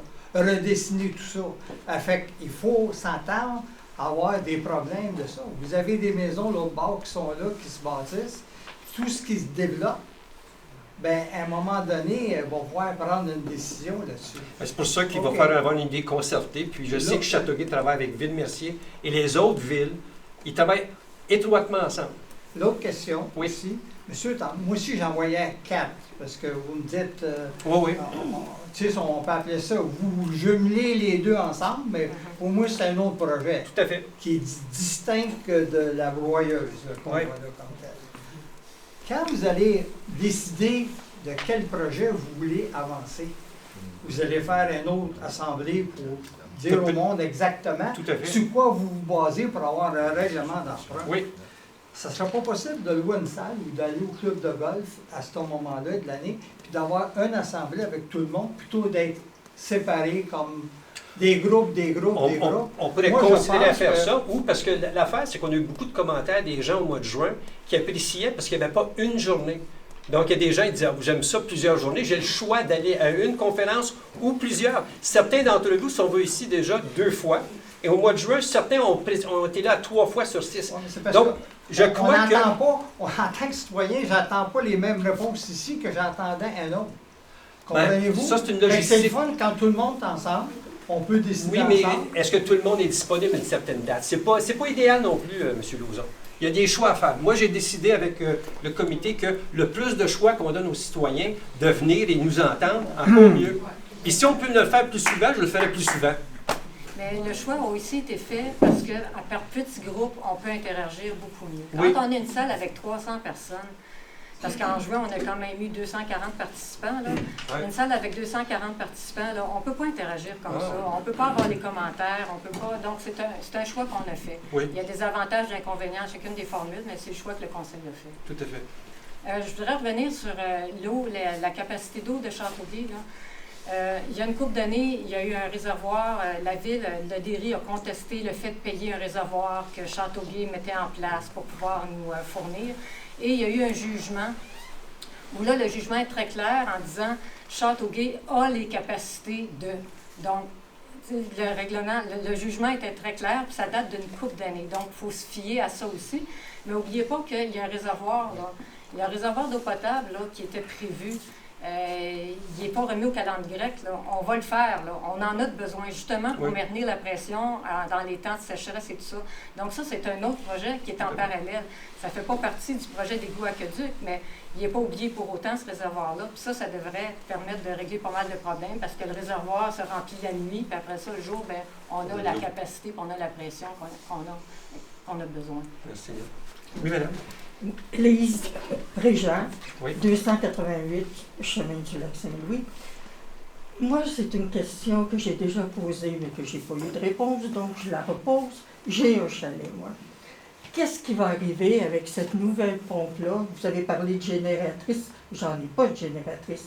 Notre chalet d'été n'est pas hivernisé parce qu'on n'a pas pu, parce qu'on est dans une zone inondable, donc on n'a jamais pu l'isoler à cause de ça. Donc, on passe quelques mois en ville et quelques mois à Léry. Qu'est-ce qui va arriver avec vos systèmes? Ben, en fait, le nouveau système, il est sous le gel. Il est sous le niveau du gel. Donc, il n'y a pas Mais ça veut dire que moi, quand je suis pas l'hiver, l'électricité est fermée, je ne paye pas l'électricité parce que je ne suis pas là. Puis ça, c'est situé à la profondeur où c'est, ça ne gèle pas. Donc, Okay. vous n'avez pas de précautions particulières à prendre. Pas pour le système. Peut-être pour vos lignes d'eau, là, votre Mais ça, on le ferme. C'est ça. Ça va rester comme ça? C'est ça. Mais il n'y a pas de précautions particulières à prendre. Parfait. Autre question. Vous avez parlé que vous allez attendre, je ne me souviens plus quand est-ce que vous avez dit, là, selon les subventions du gouvernement et tout ça. Et si les subventions ne sont pas assez bonnes, vous allez attendre. C'est beau, ça. Mais, pour moi, mon raccordement, ça va aller aussi avec l'augmentation du coût de la vie. On parle de récession qui s'en vient, le lait va augmenter, tout ça. Est-ce que, même si vous avez votre subvention, est-ce qu'on va attendre de le faire à cause de, justement, la récession qui flotte? Non, comme vous avez pu voir par l'échéancier, si tout va bien, puis si les économistes nous disent que l'inflation va être 1 à 3 en 2023 à l'automne, on va aller de l'avant avec le projet en 2024. Parfait. C'est très important, ça, oui. On va aller de l'avant. Est-ce qu'il y a d'autres questions? Oui, monsieur. Alain Bourdet, 637 boulevard de Derry. Je me demandais si, à un moment donné, on pourra avoir accès à un plan qui va nous permettre de voir à partir d'où, quel chemin on aura à faire pour se relier. Parce que je pense que je ne suis pas le seul à avoir une grosse inquiétude sur la longueur de tranchée que je vais devoir faire. Tout à fait. Je vais laisser peut-être Daniel répondre à ça. Ben, ce qu'on demande aux ingénieurs qui vont concevoir le réseau principal, c'est d'amener une connexion à la limite de chaque lot et idéalement la limite qui est la plus la plus près de la route principale. De la route principale qui est le chemin? Oui, le chemin d'accès, le chemin où il y aura la ligne principale de la ville. Okay. Donc, ça se limite normalement à un des côtés de votre lot. Il y a une rue principale qui est... Non, je pense qu'on est pas mal dans ce cas-là. Enfin, pas mal. En tout cas, je sais que je pense qu'on n'est pas tout seul, mais je pense qu'il n'y a rien sur le côté. Puis comme on est sur le boulevard de Léry, on a un bon chemin à faire pour descendre jusque-là. Il y a des tracés... il y a des tracés qui sont proposés pour desservir le boulevard de Léry. Il y a des tracés qui sont proposés en arrière-lot, qui vont devoir être associés à des servitudes sur des terrains privés en arrière-lot. Ok, donc vous devriez passer par endroits entre des terrains, oui, à la frontière de terrain pour aller pour accorder. Oui. Oui, on c'est, ne passe pas sur le boulevard de Léry. Mais ce serait toujours entre les terrains et le chemin. Donc c'est clair que je dois descendre jusqu'en bas, alors que la maison du côté du boulevard, c'est pas étonnant. Mais à la limite de votre lot à vous, là. Et ça Ouais, va- ouais. On va vous amener à une connexion à la limite de Ok. votre lot. Ok, merci. Oui, monsieur. Oui, Jacques Leroy, 507 Médac. Juste pour continuer l'histoire de M. Loison au sujet de l'eau de Châteauguay. Je dois vous avouer, là, vous me donnez la peine de tout ce que vous faites, là. Moi je vous lève mon chapeau. Okay? Vous avez encore une présentation hors pair aujourd'hui. Mais l'eau de Châteauguay, là, ça commence à me faire pas mal peur. Ça lève des maisons à tour de bras. Et puis, évidemment, ça ramène d'eau moulin, sans faire de jeu de mots, là, on sait de quoi on parle. Mais à un moment donné, là, il y a quelqu'un, regardez à Sainte-Julienne, il était, en tout cas, ceux qui ont déjà vu, j'ai fait un reportage à Sainte-Julienne, les nouveaux développement, manque d'eau. Manque d'eau. Alors, des maisons neuves. Là. Alors là, c'est vrai, vous allez bâtir des maisons neuves à côté de l'école. Il ne faudra pas qu'il nous arrive ce qui arrive ailleurs, là, dans le cas de même. Tu sais, vous vous donnez la peine, vous cassez la tête pour tout ça, mais il va falloir que quelqu'un s'enligne à Châteauguay pour nous fournir de l'eau. Puis l'histoire de réservoir ici, moi je pense que gardez-les pas loin de l'histoire du réservoir, peut-être que ça serait une maudite bonne idée. Oui. Merci. D'autres questions? Oui, monsieur. Oui, dans Presqu'île Asselin, Oui. au niveau des accueillants, avez-vous toujours Oui. l'intention de... Votre nom, excusez-moi. Comment? Votre nom? Ah, Denis Favreau. c'est OK. Avez-vous encore l'intention juste de vous connecter à l'extérieur ou est-ce que la pompe peut partager à l'instinct ou... Si on passe l'égout et aqueduc, on passe tout. OK. On peut avoir des bonnes fontaines, ainsi de suite, dans Presqu'île. OK. Mais Parce on que peut ça a toujours quand même- se brancher si jamais c'est pas un choix, puis on décide d'aller dans un autre choix qui est mis aux normes. On a toujours l'option de se brancher directement. Ouais, mais ça a quand même 40 et quoi, on est dans du 81, ça a 41 ans, ce système. Oui, Avec la qualité d'eau qu'on a en plus, c'est sûrement Ouais. des travaux à venir. C'est pour ça que c'est préférable de le changer. Ouais. Si on va avec les deux. Oui. Admettons qu'on a des... Daniel, encore? Oui. Admettons qu'on a des bonnes subventions avec ce qui s'en vient en mars 2023. L'économie qu'on ferait à prendre la basse pression, on ne pourrait pas investir pour plus d'aqueducs pour aller chercher une subvention dans nos dépenses. Parce que là, une maison de 443 000 elle serait à 75 000, elle serait en bas de la limite qu'on peut financer. Si on met un réservoir d'eau pour la ville, une station de pompage, ben, même si ça monte à 90 000, au moins on va aller Investir chercher plus dans un réservoir, ainsi de suite. plus d'aqueducs, moins d'égouts dans les coûts. Ça, c'est une bonne question, mais je pense que... Je ne saisis pas comme il faut. Parce que je pense Ben, que... au lieu de... Je ne sais pas comment ça marche là, pour l'aqueduc, mais si on fait sous-traiter à Châteauguay, si on peut avoir une station peut-être plus petite, mais qui va compenser ce qu'on achèterait de Châteauguay, Ouais. tant qu'à ce que les messieurs ici disent que Châteauguay ne pourra pas fournir. Ça, il faut regarder tout ça. C'est des bonnes questions, mais l'affaire, je n'ai pas de réponse pour celle-là. C'est un peu complexe. Là. J'essaie de comprendre comment est-ce qu'on gère les égouts aqueducs, mais il faut fournir les deux en même temps. Ben, c'est juste une question de coût. Là, que Oui. je pense. La- Si un coûte moins cher, on peut La se permettre de proposition- dépenser La en proposition eau. serait que Léry aurait sa propre fourniture d'eau potable. là. Aucune idée comment ça se fait, mais... Ouais, si on aurait ça, ça coûterait à peu près Ou une- 50 millions pour avoir une autre usine d'épuration d'eau pour qu'on se branche dans le lac Mais Saint-Louis. sinon, Puis on pourrait en- desservir peut-être Châteauguay. Éventuellement.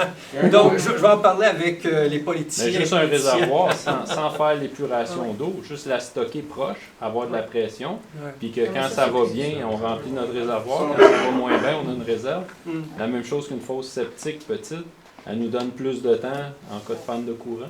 En fait, le réservoir qui est prévu, c'est ça. Les plans sont déjà faits. Là. Tu sais, c'est vraiment, ça faisait partie des soumissions de septembre passé. Donc, les plans sont faits. Là, il faut aller à travers le programme de subvention pour ça aussi, là, parce que ça aussi, on peut aller chercher des sous pour ça. L'endroit est déjà désigné. C'est très avancé comme projet là, déjà. Il y a une dernière chose. S'il y a 4 projets, puis qu'on votait parmi les 4, même s'il y a juste 30% des gens qui votent pour la solution que vous suggérez, ça passerait mieux que d'en retenir une, puis de faire un référendum, puis d'essayer d'avoir 50% après. S'il y a 4 solutions, puis qu'il y en a qui sont restés avec leur fosse septique parce qu'ils veulent la faire eux-mêmes ou quoi que ce soit, ou la nouvelle solution, ce qui est différente des 3 autres, c'est parce qu'il y a quand même une fosse septique à installer plus petite. Fait que, tu sais, c'est que ça divise le vote. Là. Ouais. Puis on sait ce que ça a fait aux dernières élections, diviser un vote. Ouais. Mais on trouvait que ça divisait moins le vote de le faire comme ça que d'offrir dites-nous ce que vous voulez. Puis l'autre chose, c'est qu'il faut que le Conseil garde la responsabilité par rapport au bien commun pour l'ensemble des citoyens. Fait que c'est ce qu'on a trouvé comme meilleure solution. Parce que c'est sûr qu'on veut rencontrer nos objectifs, là. On veut vraiment offrir de l'eau potable à tout le monde, puis de cesser de contaminer notre nappe phréatique. Ça, c'est notre but, là. Fait qu'on essaye d'avancer le projet pour que ça se réalise enfin. Après, écoute, on a des citoyens qui nous ont envoyé des documents qui datent de 92, où déjà le Conseil de ville informait les citoyens des solutions possibles, gravitaire et basse pression. Ouais. Hey, ça fait, au-dessus de 30 ans Moi, qu'on c'est en ma parle. première rencontre avec vous ce soir. Ouais. J'ai pas lu grand-chose non plus sur le site web. OK. Mais ce que vous dites, c'est vrai parce que même si on arrêtait de polluer du jour au lendemain, à la vitesse que l'eau propre va descendre dans le sol, ça va prendre 40-50 ans avant qu'un puits artésien soit propre. Ouais. Il est temps qu'on s'y mette. Madame? C'est Bissaury, 89 Chemin du Lac Saint-Louis. Ma question, c'est vous avez dit que le projet serait séparé en 2 ou 3 morceaux. Oui. Est-ce que ça veut dire qu'on n'aurait pas phase 2, on aurait phase 3, 4, 5? Ou Non, ça ben, veut dire c'est quoi? au niveau des soumissions. Il y a certains qu'on considère, si on prend la soumission des 3 districts, si on avait 2 projets pour les 3 districts, on pourrait avoir des meilleurs prix et parce que des soumissionnaires plus petits pourraient soumissionner. Donc, c'est une stratégie de voir est-ce qu'on pourrait avoir des meilleurs prix en divisant le projet. Mais est-ce que ça veut dire Ça se qu'on fait en même risque temps. de se retrouver Ce serait- encore sur une partie de l'IRI qui... Non, ça serait pas mal simultanément. C'est un projet en plus qu'un lot. Oui. Un projet global. Tant qu'il y a quelqu'un... Oui. Oui, Michel Sainte-Marie, 1151 Chemin du Lac. Y a-t-il des limitations? Je sais que la distance, ça doit sûrement avoir un impact. Là, ça prend de la puissance pour tirer l'eau dans une grande distance, mais aussi le dénivelé, parce qu'il y a certaines propriétés qui ont quand même pas mal de dénivelé là, versus dénivelé. Ah oui. Ces types de pompes-là, vous êtes familier avec ces types de pompes-là? Légèrement. Ça, c'est dans Ça, cette c'est partie-là de la ville, pas mal tout le monde en a pour leur puits, ceux qui ont des puits artésiens. Puis un puits artésien, on sait que c'est des centaines de pieds de profond. Hein. Donc, cette pompe-là, avec une demi-force, ça peut pomper 200 pieds de haut. Puis le dénivelé entre le plus bas et le plus haut du projet, c'est d'environ 7 pieds. Donc, zéro problème. Ça pompe 200 pieds. C'est sûr qu'il n'y a pas que la hauteur à considérer. Il va y avoir une distance parce qu'il y a 5 km à parcourir. Ça se transmet aussi je n'ai pas les calculs techniques, là, ça se transmet aussi en élévation, mais à 200 pieds de dénivelé, la capacité, il n'y a aucun problème. Excellent. Monsieur Rabot? Quand vous dites que vous allez diviser la soumission, je pensais que vous vouliez dire genre les différents cadres de travaux. C'est pas ça que vous voulez dire? Non, pas du tout, pas du tout. OK, parce que je veux juste... Moi, je travaille dans l'industrie de la construction, je ne veux pas faire ma personne qui connaît tout, là, pas ça pantoute. Mais là, on regarde un projet, on va dire, autour des 60 millions de dollars. Là. Même si on la divisait en 3, en 2 ou en 1, que tu soumissionnes pour 20 millions, 40 millions, 60 millions, il y a seulement un type de compagnie qui est capable de soumissionner là-dessus. Il n'y a pas les petits Joe Blow, là, ils ne peuvent pas soumissionner des projets de 20 millions. Ah, une bonne réponse. Ils peuvent pas. C'est parce que tu as besoin de cautionnement. Moi, on a regardé les sous-traitants environnants. Puis j'ai posé la question tout simplement, j'ai dit, exemple, si on aurait un projet de 30 millions, est-ce que tu penses que pour avoir les meilleurs prix, il faudrait sortir une soumission à 30, 2 à 15 ou 3 à 10? Tout de suite, il dit 3 à 10. 3 soumissions à 10 millions pour le même projet, il dit tu vas aller chercher un plus gros bassin de soumissionnaires parce que d'avoir des cautionnements pour ces millions-là, il dit c'est pas évident d'être cautionné pour 10, 15 ou 30 millions. Il faut que tu sois gros pour être cautionné pour 30 millions. Puis les contracteurs qui ont la capacité d'être cautionnés pour 10 millions, t'en as plus. C'est clair que plus on a de soumissionnaires, plus on risque d'avoir des bons. OK, mais on parle d'un projet, on parle pas d'un projet de 10, 20, 30 millions, on parle d'un projet qui coûte 60 millions. Fait que même si vous divisez en 3, à coût de 20 millions, Ben non. moi je vous le dis, Comment? L'aqueduc, c'est une portion, la pompe, c'est une autre affaire. Ils peuvent pas faire ça. Même Après ça, tu divises si ça en tu soumissionnes la job, Moi, là, j'adore son idée. si tu soumissionnes la job, là, il y a seulement une manière de demander de la diviser en deux. Là, c'est tu fais égout aqueduc, une division, puis après ça, Mais, asphalte. C'est ta divise de même. Puis tu engages un général à faire ouais, le job. mais c'est la toi, seule tu es en manière que tu peux le construction. faire. C'est Le sûr que projet- tu vas vouloir ouais, que ça Le soit un projet gros. pourrait être moins cher que 60 millions, tout dépendant de ce qu'on choisit. Pas avec Ça- le 40 quelques millions. C'était quoi, 48? Avec base pression, c'était quoi? 48, quoi, en bleu? C'était 48 millions que c'est sorti en 2020. Oui, ça c'est gravitaire. Ça, C'est c'était. gravitaire. Gravitaire. Avec raison. basse pression, disons qu'on pourrait peut-être l'avoir à Raison. 32. Disons, puis si c'était 32 avec des taxes, OK, ça arrive à 35, 36. Donc on pourrait regarder le projet comme Mais Denis je dit. comprends votre point. Je comprends votre point. C'est juste que je pense qu'on est à l'extérieur du cercle où qu'on pourrait se qualifier pour ça. C'est tout. Au moins, tu voudrais diviser la job en 6. Si tu veux engager 6 personnes différentes, OK. Mais en 2, 3, tu es quand même dans un gros projet. Là. On va passer ça aux Ouais, ingénieurs. c'est correct. Mais Mathieu Chartrand, je viens du lac, mais ça va. C'est qui le maître d'œuvre si tu veux rien diviser dans le fond ton projet? Parce qu'il faut tout ça se coordonne. Oui, oui. Fait que la ville va être maître d'œuvre. Fait qu'on Non, va non. s'occuper de. Ça, c'est des experts ingénieurs, c'est Ouais. pas nous qui faisons ça.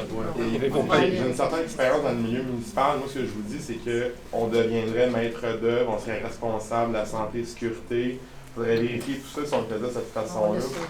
On va laisser ça aux experts. C'est des bonnes questions, mais c'est un peu. Mais Oui, monsieur. moi, je pense que c'est ça votre problématique, plus que l'idée est bonne, par exemple. OK.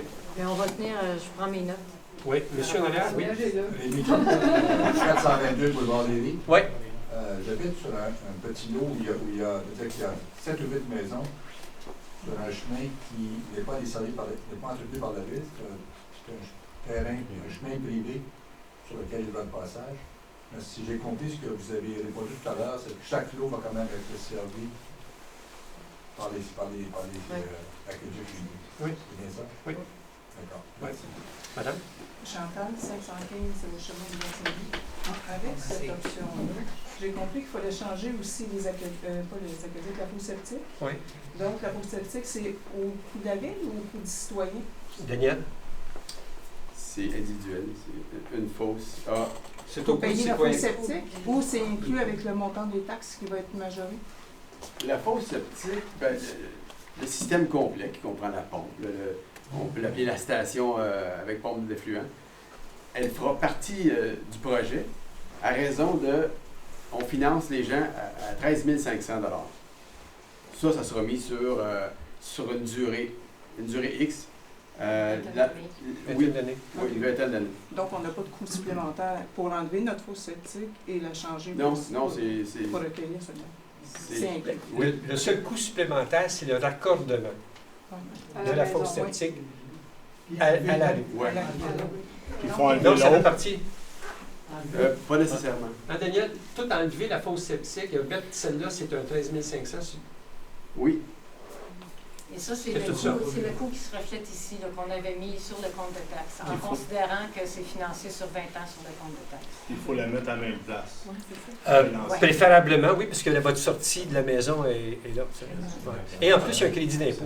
Parce que ce qu'on a mis comme prix pour la station, ils nous ont dit de se préparer autour de 8 500 $ pour une station comme ça. Tout change. Puis, non, juste pour l'unité, là. Aucune main-d'œuvre. 8 500. Puis là, on ne parle même pas de prix de volume parce qu'il y aurait quand même des négociations à aller chercher. Mais mettons qu'il n'y aurait pas de négociation.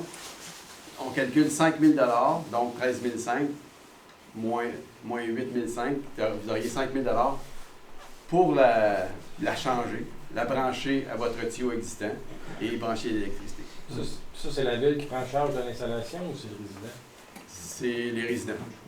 Vous avez un montant alloué, mais c'est le résident qui J'imagine qu'ils vont avoir un temps alloué où ce que, OK, il faut que tu le changes entre cette date-là et cette date-là, j'imagine. Ça, on n'a pas vraiment... Ça, c'est une logistique qu'on n'a pas regardée, mais probablement Ouais. vous avez raison. Si tu changes ça, les tuyaux de la ville, il faut qu'ils soient prêts à t'accueillir. Ouais, ouais. Il y a une genre de logistique Pour bénéficier de- opérationnelle importante. Oui, monsieur? Mathieu Provencher, 1106, chemin du lac Saint-Louis. Dans le fond, là, vous avez comme 527 lots, là, je me rappelle bien. 529. 529. Et admettons, là, dans le fond, qu'il y a des gens qui ont des lots plus gros qui pourraient éventuellement subdiviser, est-ce qu'ils pourraient lever leurs mains pour dire, ben moi, j'aimerais ça subdiviser, donc on peut rajouter, mettons, 530, puis là, peut-être que ça peut aider.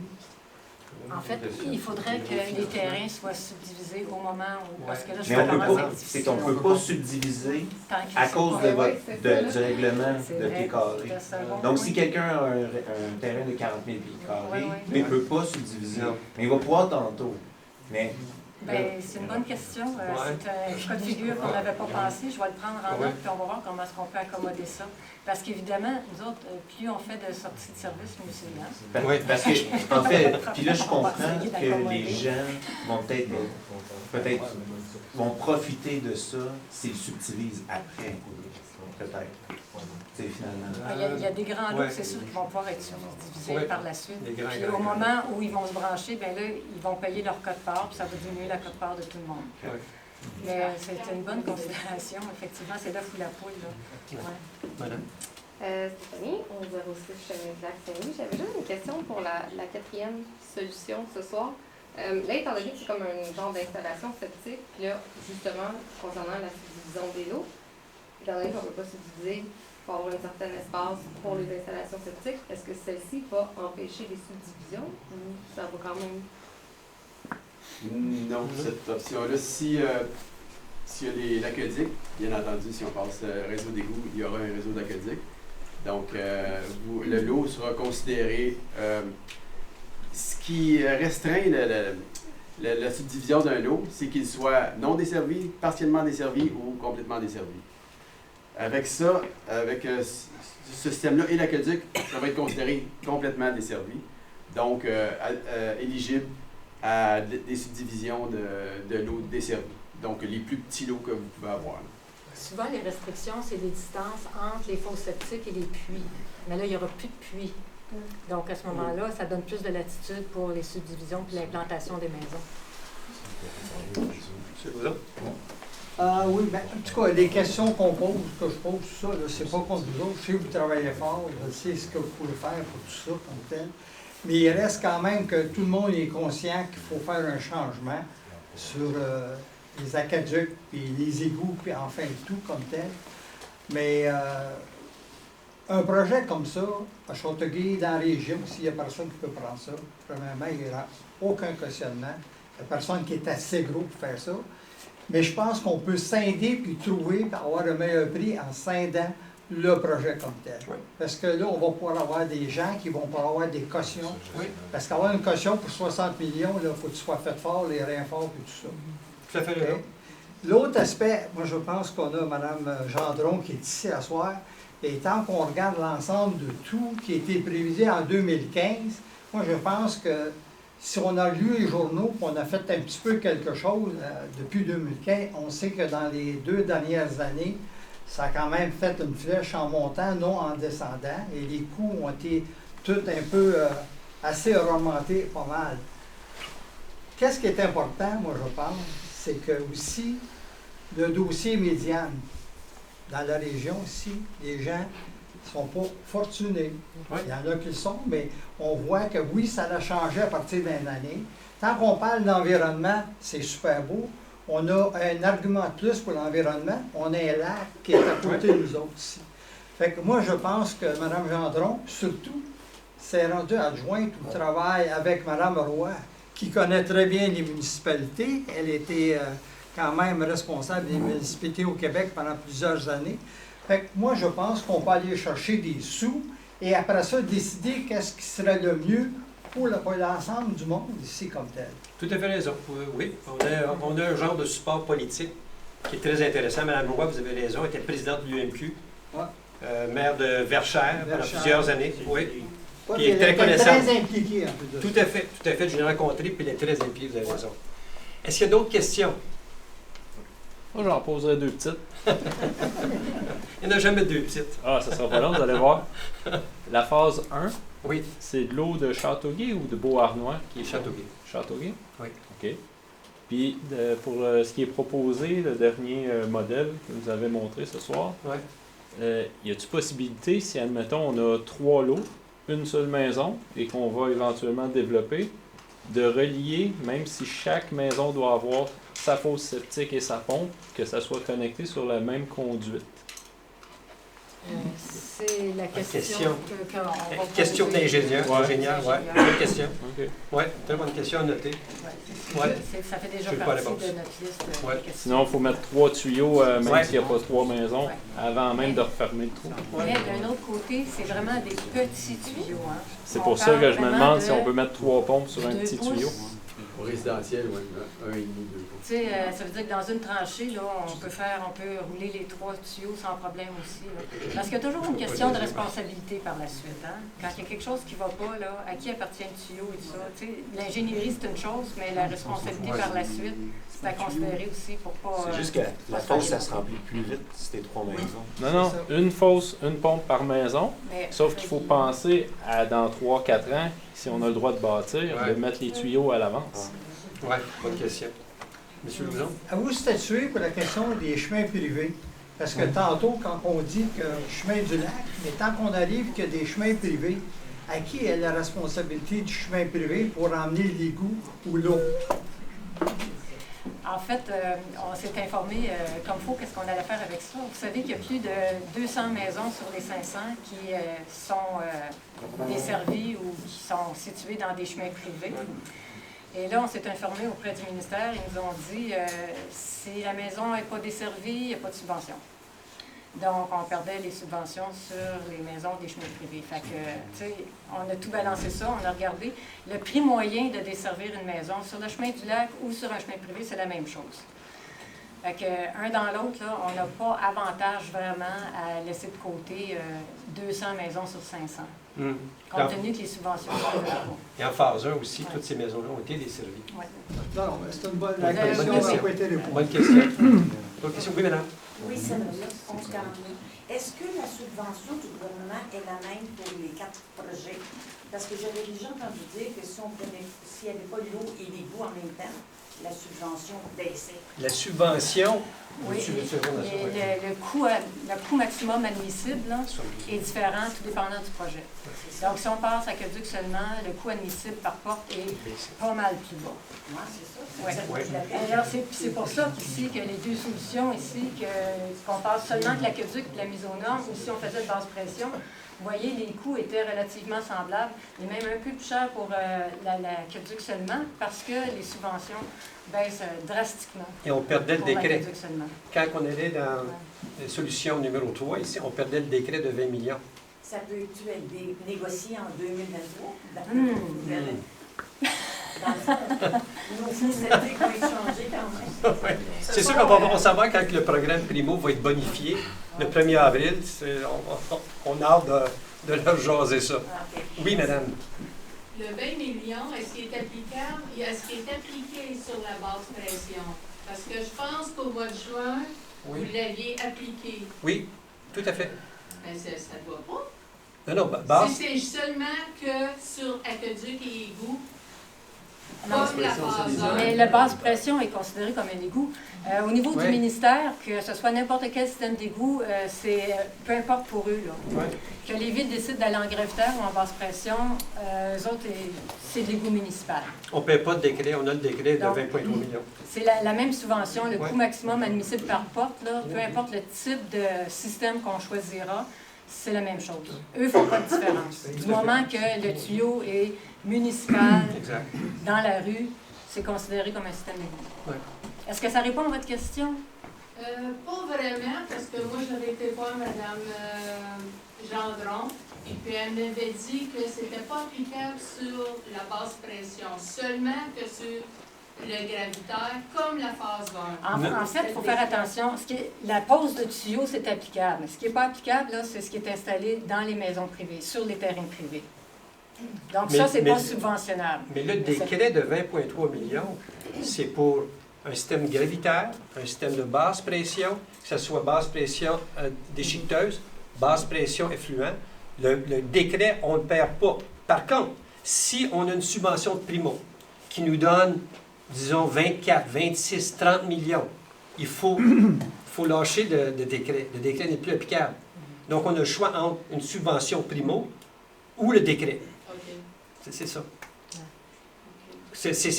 La seule chose, c'est si on va avec la solution 3, mise aux normes, là, c'est seulement que l'Aqueduc. Là, on perd le décret.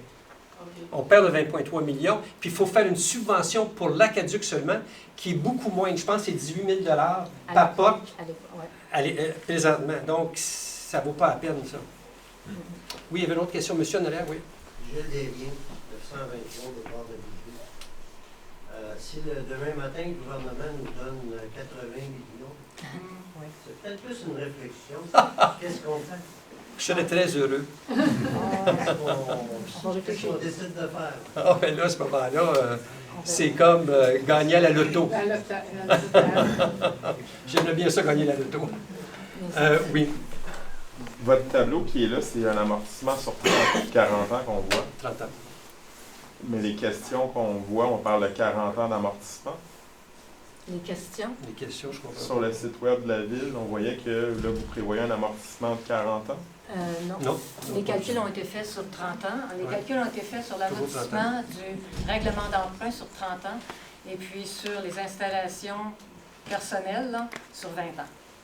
Y a-t-il une autre ville de Léry à part en France? Oui, il y a une commune à Léry. Oui, il y a peut-être une coquille qui s'est glissée, mais ça répète une couple de fois, vous direz. Oui, mais en tout cas. Oui. Puis si, admettons, le résident veut payer d'un coup, est-ce que ça va lui coûter moins cher? Au fond, il n'y a pas l'intérêt, finalement? Pas de problème.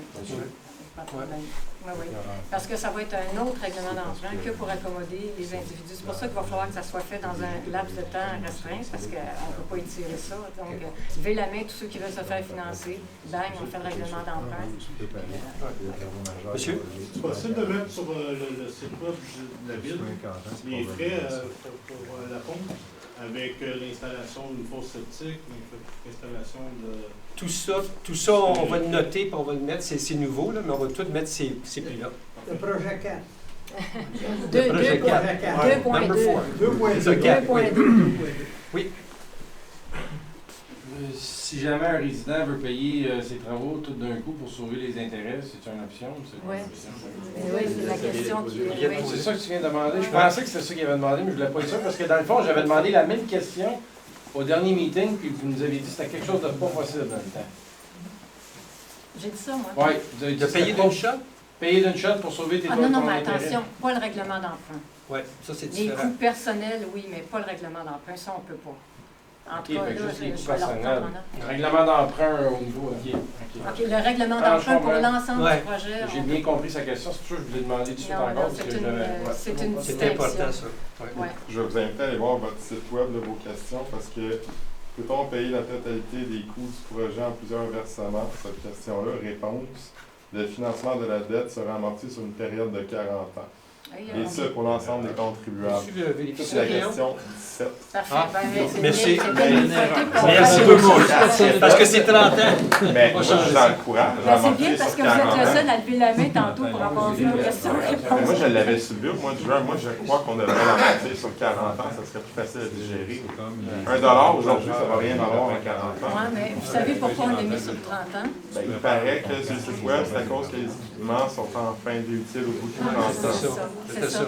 C'est parce que les coûts d'entretien au bout de 30 ans deviennent tellement importants que là, les coûts de la taxe d'égout augmentent tellement, c'est parce que la maintenance devient trop importante. Mais là, c'est ça, c'est que si on parle de cet équipement, on n'a aucune pompe avec ce système-là, ce que je comprends. Ouais.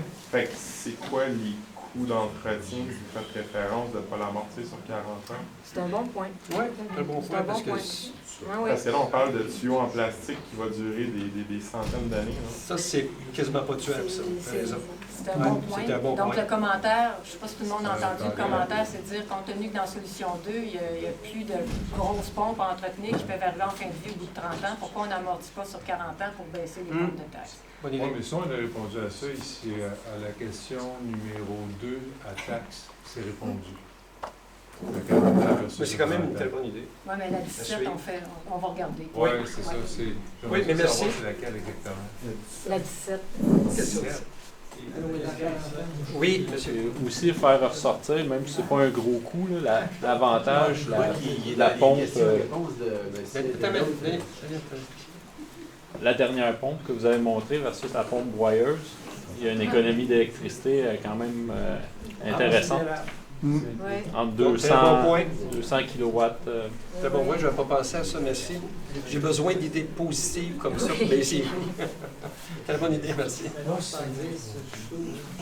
D'autres questions? Si vous avez d'autres questions, s'il vous plaît, envoyez-vous ça à InfoLéry ou à maire.ca Léry. Ça fait un grand plaisir de les ajouter, puis on va regarder ta question aussi au niveau du 40 ans. On irait bien prendre une bière après, mais il n'y a pas de bar à Léry.